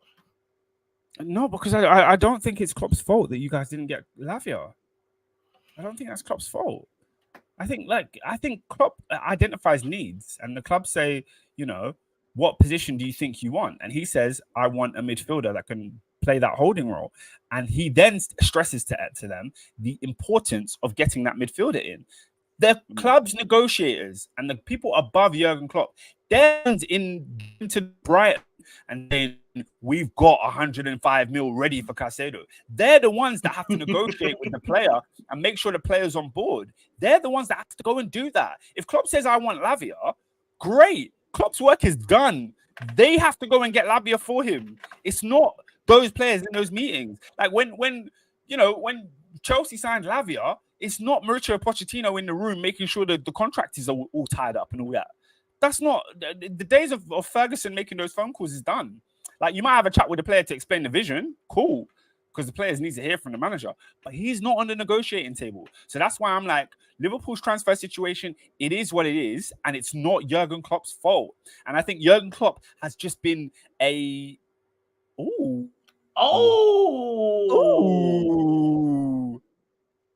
Ladies and gentlemen, I'm getting some news, Robin. I don't know if you're there yet, but I'm getting some news. C1 is saying I've just seen a Mazzolini. I'll wait for you to catch up. Okay. We'll talk about maybe let's not ruin it. I'm right there. I should be right there with you. Let's see what's happened here. Arsenal are on the attack. So, there's a bad foul there. Okay, I'm not seeing where this comes in. I'm not seeing. Great shot from Havertz. Gone wide. Am I really far behind? Goodness me. You'll see it afterwards, after the shot. After the shot, yeah. I'm thinking, what's going on here? They're saying red for Arsenal. Mm-hmm. I'm trying to think of what player I want it to be. See who the I want it to be Kai. I want it to be Kai so bad. I want it to be Kai. Who is Teta's fuming. Teta's fuming. Who is in this red? You'll see. Oh, who's pulled that player back there? Tommy Asu. Oh! There you go. It's Tommy Asu. What, second yellow? Second yellow. Oh, I didn't even know he was on a yellow. Yeah, neither did I. That's why when I saw it, I was like, oh, okay. Murad is saying that shouldn't be a red. I don't know. It looks. Oh no! The referee's had a stinker. Oh no! The referee's had a stinker. That's not a second yellow. Oh my goodness! This is a horrible decision. Oh, and you know what? And you know what the Premier League rules are? That you can't review a second yellow. What's the point of that then? Why are there things that we can't? You can only review penalties, red cards, direct red cards. But a second yellow is a red. Stupid. So if it's a yellow card, that's really unfortunate. It looks like a coming together. He's not even made a challenge. He's not even made a challenge to take him out. Yeah, you can't VAR it because it's a yellow card. I thought, because on first glance, I thought it was one of those things where he's pulled him back, like intentionally pulled him back just to stop a counter, which is obviously a yellow card. He didn't do that, bro. Oh, Palace, do me a solid, Crystal Palace. I need to go. We got 20 minutes to go for the game. 20 minutes. We'll keep it. Arsenal's 10 men, 9 men if you include Kai Havertz, who's a passenger. Asians laughing. Assad says, bro, that last-minute Palace equalizer is going to hit like crack. Murad says, Oscar, the world has gone mad. What has he done wrong? Hey, you know what? Beginning of the game, people were calling for Gabriel. Guess what? He's getting stripped off and he's getting ready to come on the pitch. Who is going to make way for him? Arsenal now, 10 men. Murad says it's the perception of those type of challenges on the counter. The ref just had PTSD. Yeah. That's what it is. Any more on Liverpool? I think a convincing victory. Good for them. You know, they went down to 10 men and they weathered the storm. Jota got the third goal, and you know they ended up winning quite comfortably. They move on. They live to fight another day. I need the Liverpools to ask me about their number 9. Like, what are they thinking so far? Yeah. Assad is asking what minute we're on. I'm on minute 68, but you got to bear in mind the YouTube. I'm coming up to minutes. I'm on 69 and I got 40 seconds, so I'm coming up to minute 70. Yeah. So he's literally 40 seconds ahead of me because I just hit that now. What am I saying? The YouTube is also at a lag, so we're behind the lag. But the YouTube also added like another 30 seconds to that. So it's not. Yeah, it's basically it's a bit behind. Adrian says Jota is so janky. Yeah, I mean janky, but janky gets the job done. I wish I had somebody janky that scores in my team because, goodness me, you can say that's Fernandes. Where else he gets the goals for? No, I need to ask about Mr. Darwin Núñez. The guy's not even a starter. What are we asking about? No, yeah, but why? That's what I need to. That's what I'm asking Liverpool. Like, what's going on with him? Because he's not been there. This guy, your man Adrian. We have 5. So are we saying Darwin Núñez is 5th? Is what I'm trying to hear. I mean, Darwin Núñez needs to be banging on that door because he needs to be talking to Klopp and saying, "Hang about, you're playing Jota up top in front of me." Jota the shotter, my shooter. I love him, says Endo. Murad says, I'll be interested to see how we can dominate the game with a man less. Want to see how close we are to City when it comes to that. Oh my gosh. Arsenal they love it, don't they? The Arsenal fans. Footy Agenda says, talk about City anyway. Sorry, before we get on, just say the situation. Footy Agenda says, Klopp got the Firmino regen playing in midfield. I assume he's talking about Cody there. Yeah, interesting one. Adrian says Darwin will get his chance and he will take it. Let's move on to the Saturday night football. it was Manchester City hosting Newcastle United. I can only talk on this limited amount because I didn't see it. I watched Match of the Day, so I saw the outcomes. Robin, what were your thoughts on this game? City 1-0 victory over Newcastle. The thing is, where was I on Saturday this time? I was out, so I also did Match of the Day too. Yeah, it's just like Newcastle. It felt like it would revert back to normal. It's just City were a bit too much. They just weren't scoring the goals for them. Thingy got the goal. Phil Foden, I believe. Yeah. Oh, that's what I'm trying to remember. And yeah, it looked like a very cagey game there. Ooh. Yeah. Is that a pen? I don't know if you're on what I'm on, but they're saying, Eze was dancing through the midfield, got into the box and went over. I thought it was. Are you behind now? No, I'm on minute 72. Oh yeah, well, I've seen this already. Well, yeah, Eze is looking for a penalty, but I don't think it was given. Very, very close. He was dancing in between Rice and Partey. I think Partey does nick the ball there. I don't think that's a penalty. But we move. Fully Agenda says Foden, very promising. Bruno G, not so much. Now, when it comes to Foden, we spoke about Foden first week of the season. We were talking an awful lot about him needing to rise and step it up. And I think now with Kevin De Bruyne out until January, there is more of an onus on him to be the creative spark in that team. Bernardo Silva, obviously very creative, but the main creative driving force in midfield was Kevin De Bruyne, and now Foden can do that, and he has to become the supplier for Erling Haaland. The connection between Haaland and De Bruyne was crazy. That's gone now to at least January, so we will see. Adrian says Foden has two slots he can occupy. For me, he has to cook. Look, first game of the season, Foden and De Bruyne both started together, so. This whole he has to replace De Bruyne thing, it was always nonsense for me because since the beginning of time, when Foden has ever stepped foot in that City squad, he's been with De Bruyne. So it's not like a new challenge for him. He has to perform. And I think we've seen Foden perform in a City shirt before, sometimes on the wing. But we've seen him perform. And I want to see these performances more often. The performance he put in on Saturday, we know we can do that. We know it's not a surprise to anyone. So show us. Big up Alvarez on the goal. What were your thoughts on Newcastle? I was a little bit disappointed in them. I was just like, last week they showed that they are here or they've arrived with the 5-1 drumming, and then this week they just look very flat. So it's just like, yeah. Let's see what they can do. Yeah, it was a bit flat. Have you had a chance to watch the Newcastle All or Nothing yet? Sure haven't. No one's watching. I might do it this week. Yeah. No one's. Is it because we don't care about Newcastle? I feel like more people watch the Tottenham one than this. I don't see anyone talking about this. But the top one you knew was going to be A1 because of what happened in that season. It was Mourinho. Endo says Cover looks really good, but how can Robbie Savage say he's never seen Cover with a ball with the full like that? Look, I think we're at that point where we all pick and choose the media that we want to consume on the football weekend, and quite frankly, a lot of these pundits don't watch football. They don't know what they're talking about, and some of that moments nowadays are just moments.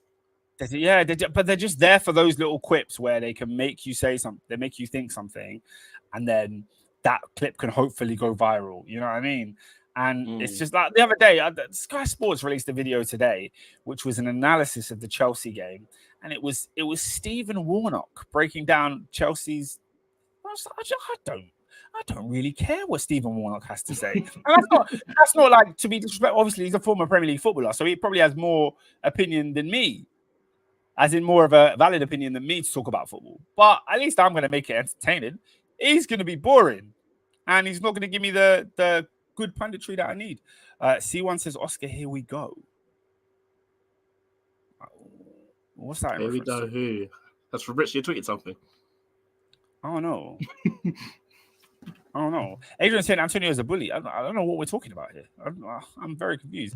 Adrian saying that Stephen Warnock's a Champions League winner. That's fine. He could be a Champions League winner. But I'm not. I think. Hey, Oriol Romeu is a Champions League winner. In fact, Oriol Romeu is better than Stephen Warnock. How about that? Isn't Brewster a Champions League winner? He said yes. Fab tweet. What's the here we go? gosh, now I've got to find the bloody Fabrizio. Well, let's go onto Twitter then. What? Now I'll find it. Fabrizio. You know, Fabrizio is my top search. I didn't even type in anything, and it's here we. Oh, okay. Chelsea seem to be signing a new goalkeeper. Here we go.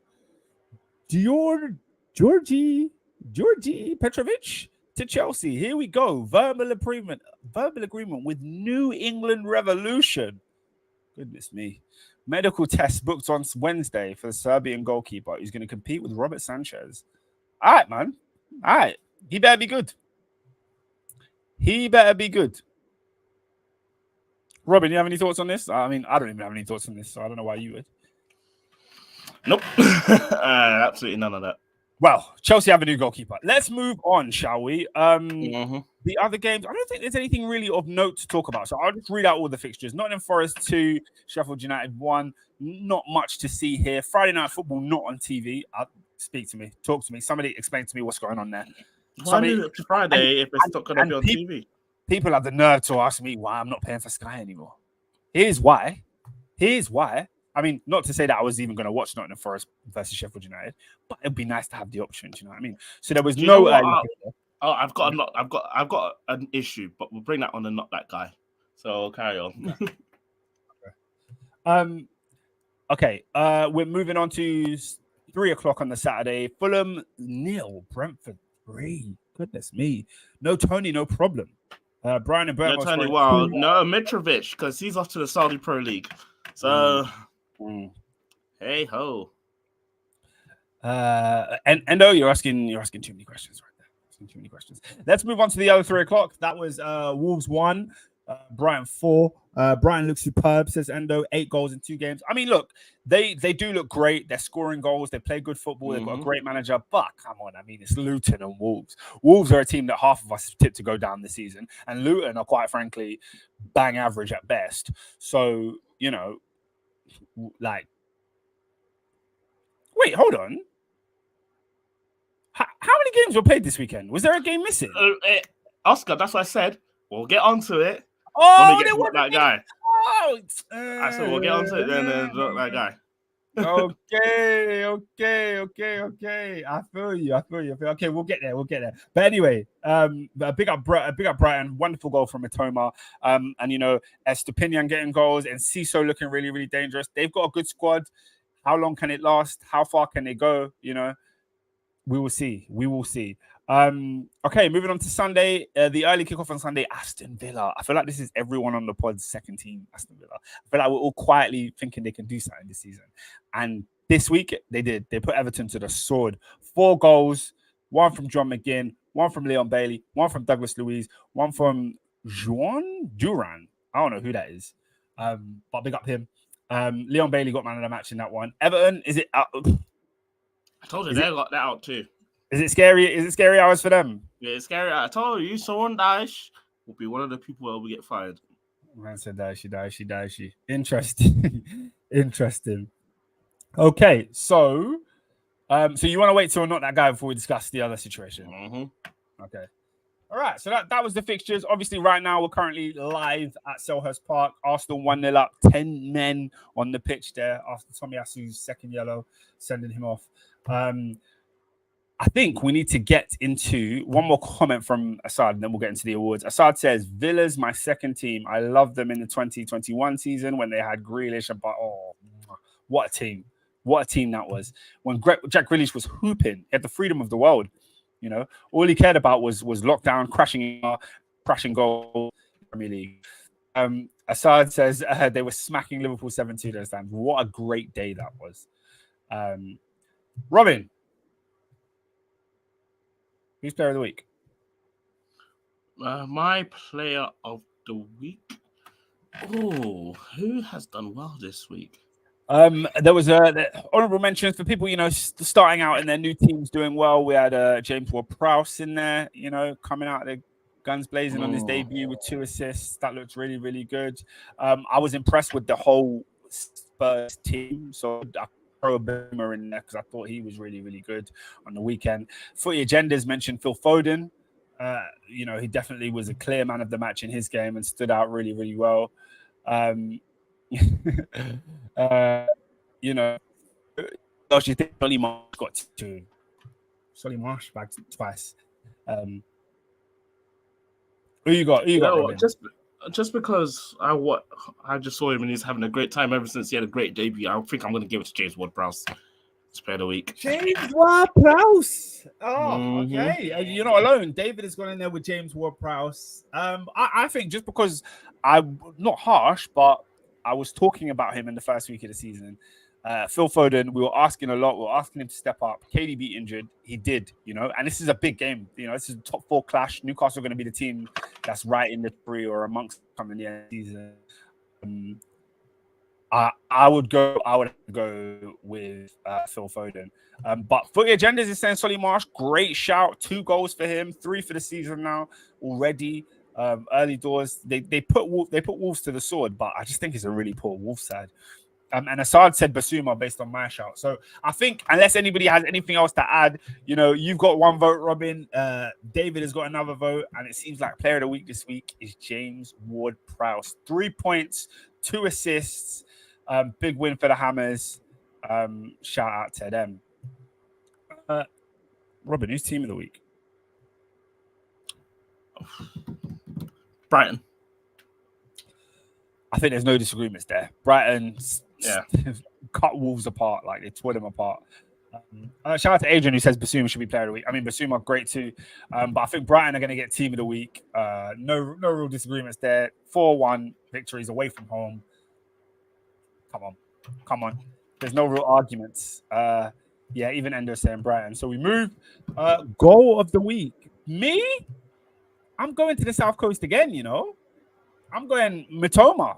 That goal Mitoma. That's what I was going to say. I was like, it has to be Mitoma because that was absolutely sensational what he's done there. Yeah.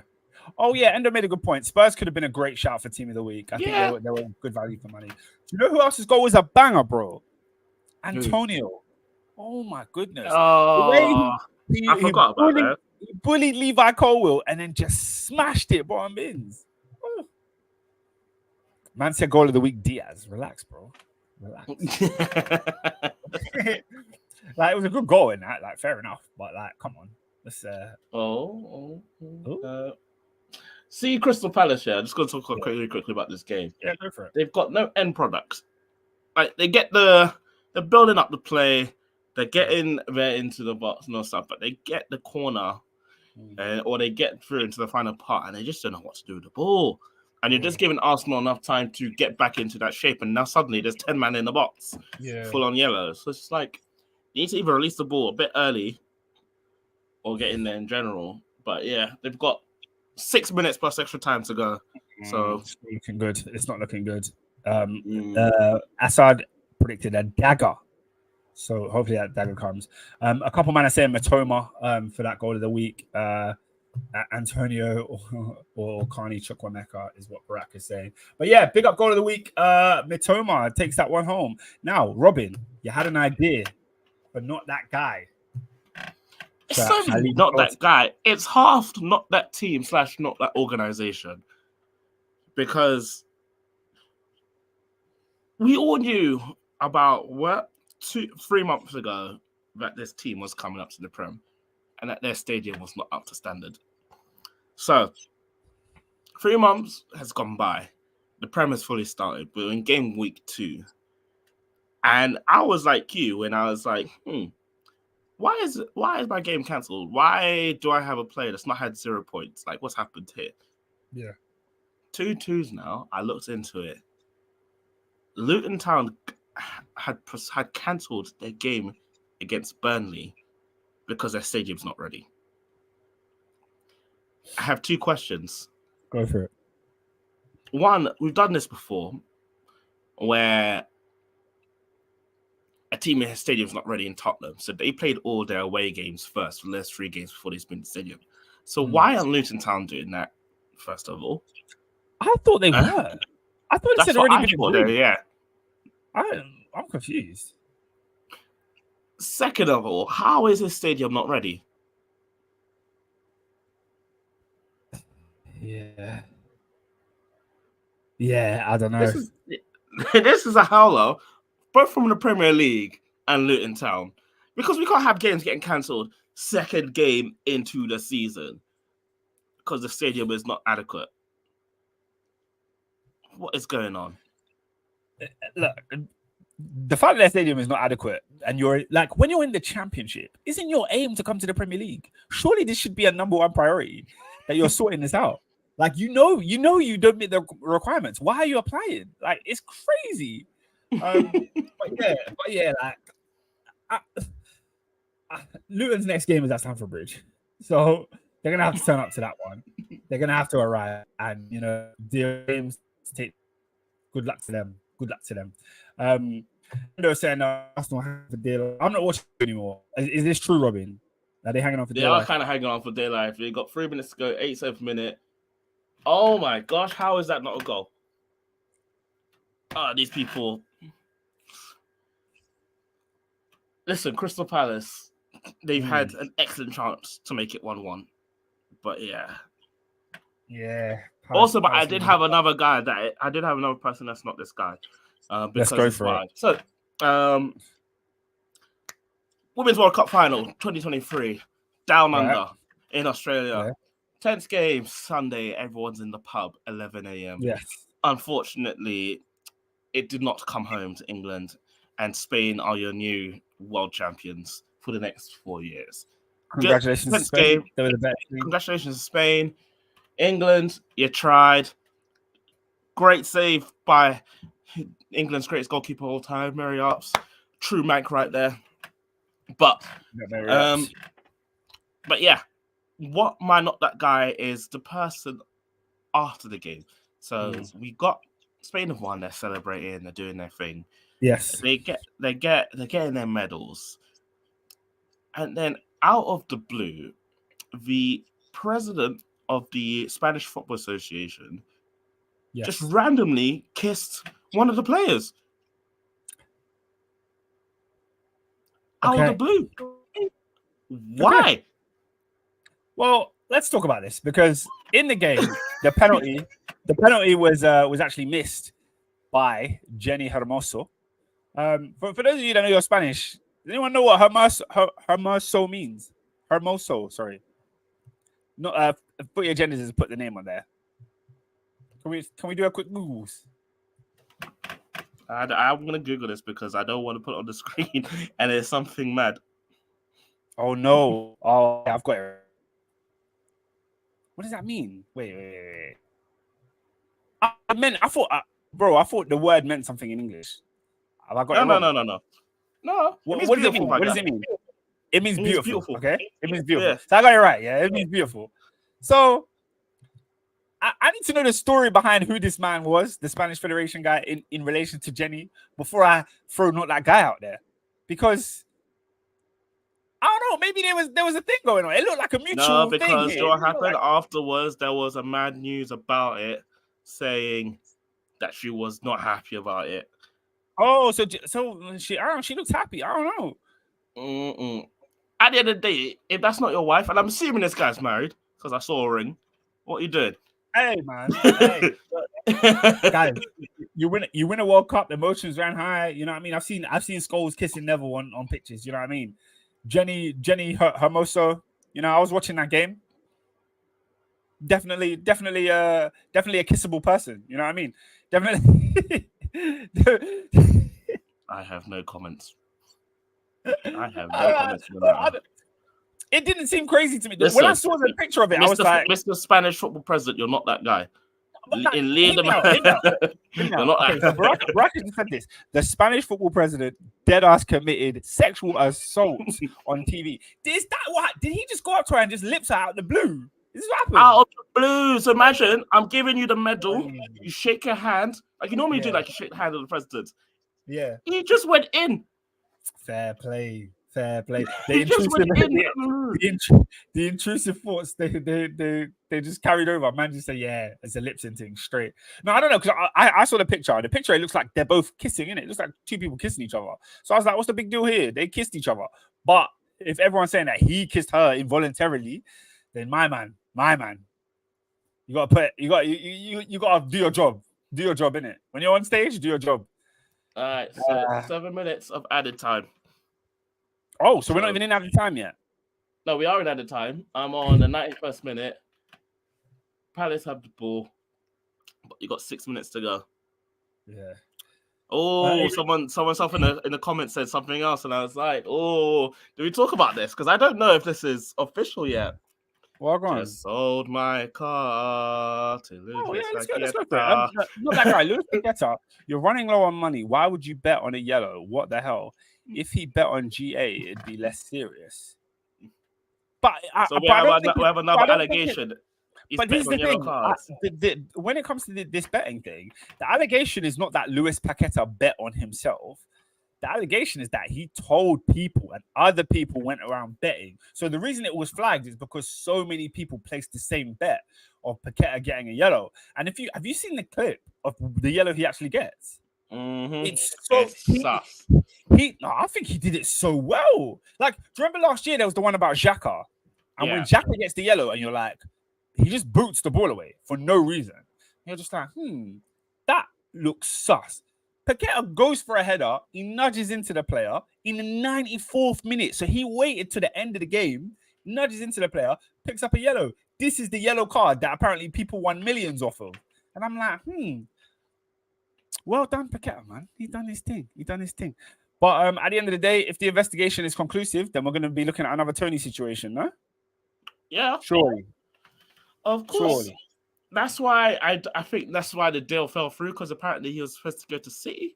But yeah, that deal fell through real quick. That can't be why the deal fell through. That cannot be why the deal fell through. I think the worst thing Paqueta done this week is not even that. There was a moment where he had the ball up against Raheem Sterling and he thought the referee blew the whistle. So he just stopped playing. And Raheem Sterling just took the ball off him. He just stopped in the middle of the game. I was like, Paqueta. That's Kai Havertz. Where is he? Yellow card. Oh, 2 games, no goals, no assists. Racking up. On our way to 007. I don't think he'll actually get 007. 3 minutes to go, so I'm letting you know we've got 3 minutes left. 3 minutes to go. Okay, we might as well see this one out, and then when we end the pod, it will be on the final whistle. Are there any other news before I go through the last pictures of this week? Are there any other news? Speak on. What else happened in football this week? Nothing I can think of. No. Neymar off to the Neymar. No, but we talked about last week. Yeah, he's gone to do Messi. We can talk about Messi and Leo. He's won his first trophy for Inter Miami. Oh, what a guy! Wow, did you see his goal? Oh, sensational. His goal was just special. Like there's not. But isn't me? I've seen him play a new game every 2 days for this club. What's going on? Hey, they're putting this man to work. He's them global about there. This guy is playing every game. And you know, apparently that was a new cup. Like, they just made that competition up. That was the inaugural final. It was an inaugural cup, but then it gets a spot in their Champions League. So Inter Miami are dead last, and they've got a Champions League spot for the North America. I said, this is what? This is rigged. American sports are so trash. They need to create multiple leagues, have relegation, make it a competitive, serious thing.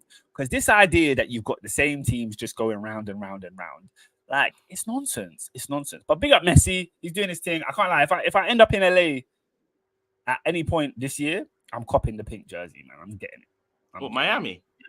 Yeah. LA, Miami. Okay, cool. Did I say LA? Oh, right. Yeah. Miami. Look at me. What am I talking about?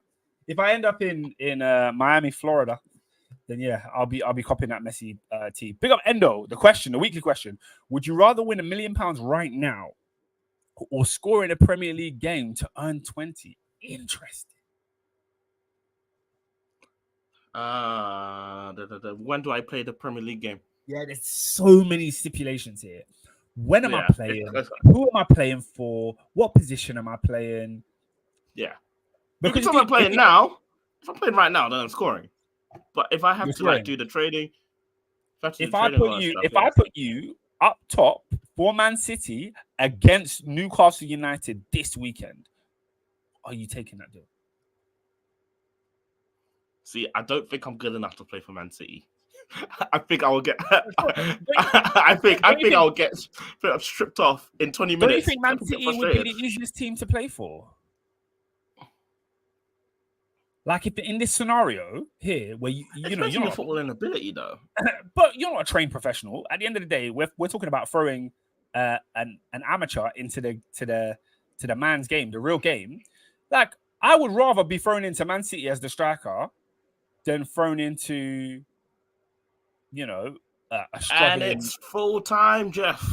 Full time. It's done. It's done. Arsenal win. They're saying it's a champions performance. I hate that. I hate that phrase so much. I hate it.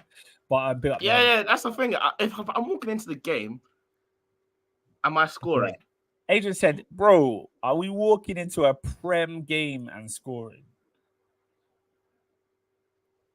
I don't think it's as hard as it sounds.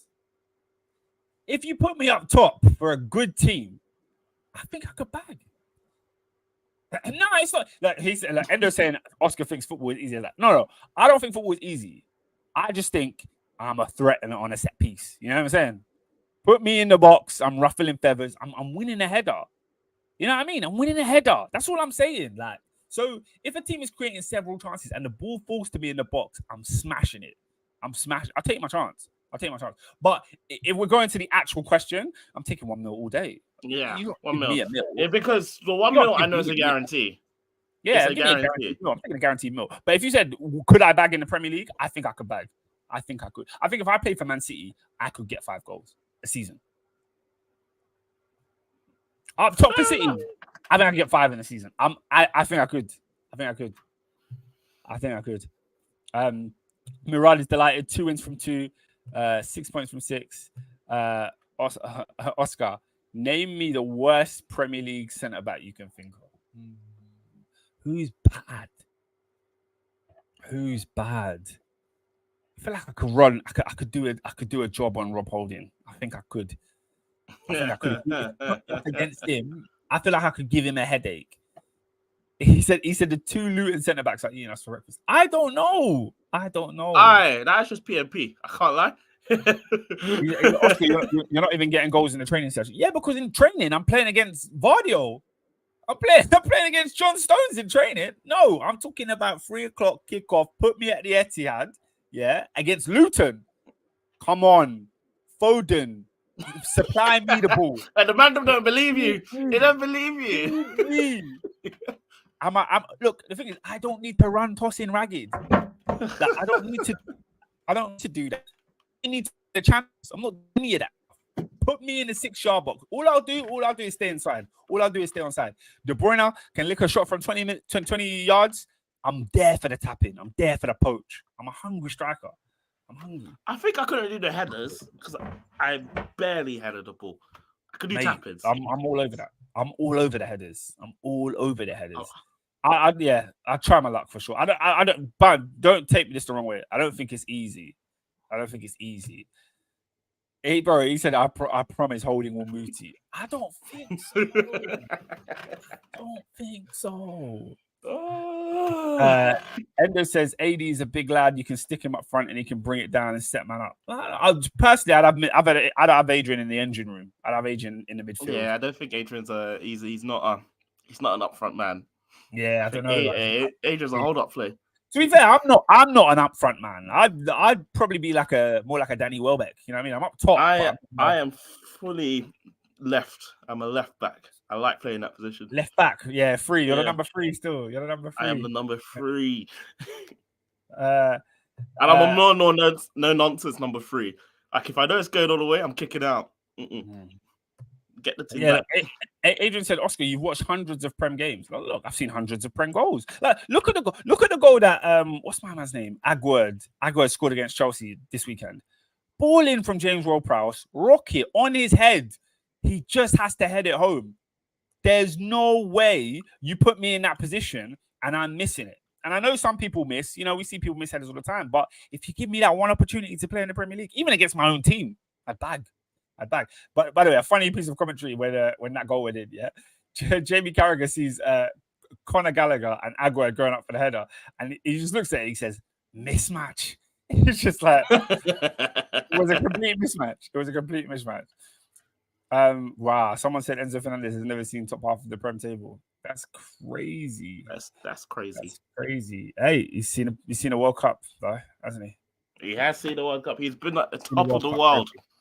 Okay, let me do the last few fixtures for games, and we can bounce out of here. Friday night football, Robin. Chelsea yet to win a Premier League game. Host Luton Town at the Stamford Bridge.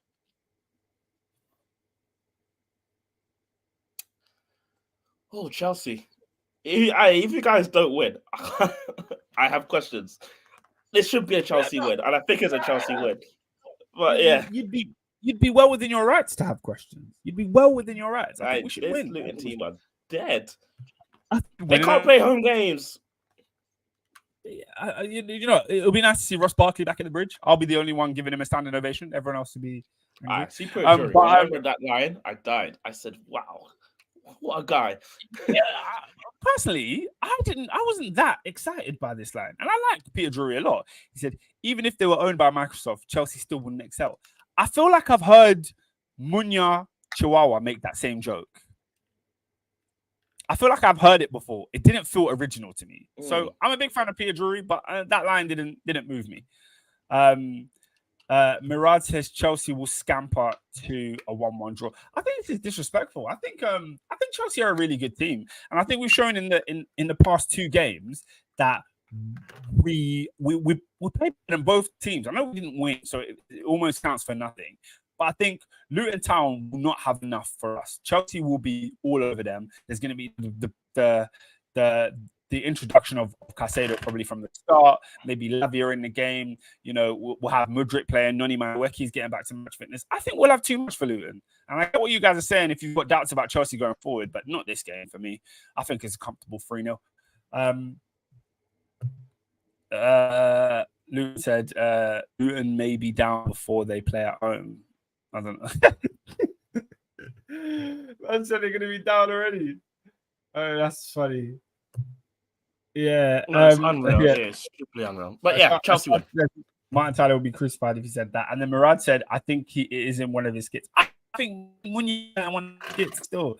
Tottenham versus Bournemouth. Bournemouth at home for that one. Do you know what's going to be funny? This is going to be 1-1.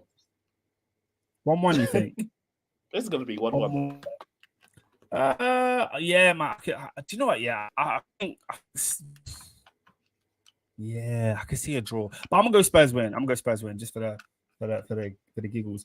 Arsenal at home to Fulham Football Club, 3:00 on a Saturday.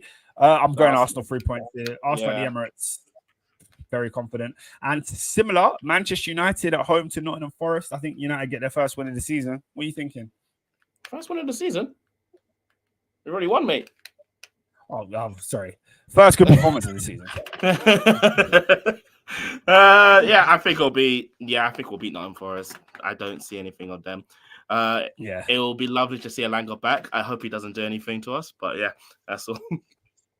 Yes. Assad says 3-0. I'm also hoping this will be the debut of Højlund, because we need a striker, man. We need Rashford back on the left ASAP.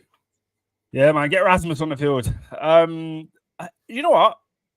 I was only going to do the big games, but I feel like this is a big team now. So Brighton, 5:30. What you say? You cut out for me. What did you say? Brighton versus West Ham. Oh, Brighton. I don't think West Ham are great. Okay, Sunday we've got Sheffield United versus Manchester City. No, City. City win. And then the big Sunday game is Newcastle United at home to Liverpool Football Club. Liverpool with, no McAllister.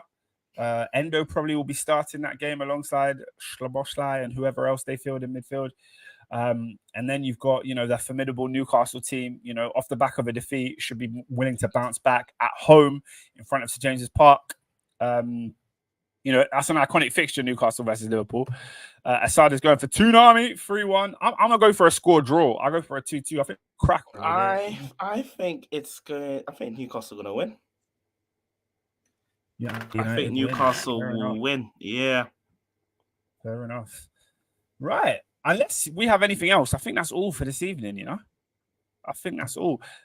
They're saying Geordies versus the Scousers. Endo saying, I think we lose 3-1. St. James's Park at 4:30 is the trenches. Boy, Agendas has gone 4-2. Not many people giving Liverpool hope in this one. Do you know why? It's because the midfield is the concern here. Newcastle's midfield is weighty, isn't it? Yeah, man. Oh, look. Murad says Liverpool will be usurped by Newcastle one day. Goodness me. The passion, they will see them through. Okay. That's interesting. Final comment. Endo says, thoughts on Jeremy Doku to City? Do you know what I said? Do you know what made me laugh? I saw a tweet said, a black player to City? That was the question mark. I said, wow, what's happening here? But yeah, I don't have much thoughts. I think it's just cover, really. Yeah. I have no thoughts at all. I like Doku. I think he's a good player. I don't think he's great. I'm surprised City are biting him. He's like, I feel like he's very threatening and pacey, but I don't think he's that good with the ball at his feet. You know what I mean? He seems a bit erratic. I don't know. But good player. Another Belgium in the Premier League. Let's see how it goes. But yeah, good luck to him. Good luck to them. And Monday night, 8 p.m. We'll be back. You know where to find us. For those who like to listen on audio, we're on Spotify. I don't know if you find us because it depends who's. It's Carnival next Monday, so I don't know if anyone's gonna be here. Oh yeah, but Saturday's there. Yeah, we'll see what happens. This is your Monday. I feel like I don't know. We've done pods on Carnival Monday before. We've done pods on Carnival Monday before. But we will keep you posted. Potentially, in it. Potentially. Yeah. You know what I mean? Some of the members of the Top 4 podcast might be in other places. They might be catching wines at 8 p.m. Who knows? I don't know. You might be into your fourth Magnum by that time. They're saying Oscar's Wi-Fi is lacking today. Yeah, it's time to lock it off. It's time to lock it off. It's bedtime. Yeah. Go for here's Relive, man. Yeah, shout out, man. 2 man up. Me and Robin, we smashed it, bro. Big up everybody in the comments, man. We love you. We love your comments. Keep the show going, man. It's sick. Mirad is saying, do the pod from Notting Hill itself. Nah, come on. Do you know how lit that would be? That's a different kind of dedication. I don't know how. That's too many people. I don't even know if you'll hear us. Too many. First of all, we wouldn't be heard, and you'd get random people just jumping in the camera for the sake of it. But anyway. Big up everyone, man. We love the support that you're giving us. Like the video if you haven't already. Subscribe and tell a friend to tell a friend. See you guys next week. Also, next week, sorry to say that, next week we will also discuss the draw of the Champions League because it'll be live then. So we'll see you then. I'm here to let you know. Oscar's retired for this season. I'm just here to let you know. I'm here. Guys, there's no Ronaldo, there's no Messi, there's no Neymar, there's no Benzema, and there's no Oscar. I'm not involved in Champions League coverage this year. That is not my job. Get Peter, get David, call them up. You know, they're rookies on their Champions League coverage, but they're going to have to start figuring out how this thing works. But anyway, thank you so much for watching. We'll see you soon. Make sure you follow us on all the socials to get the latest news. And peace. Peace.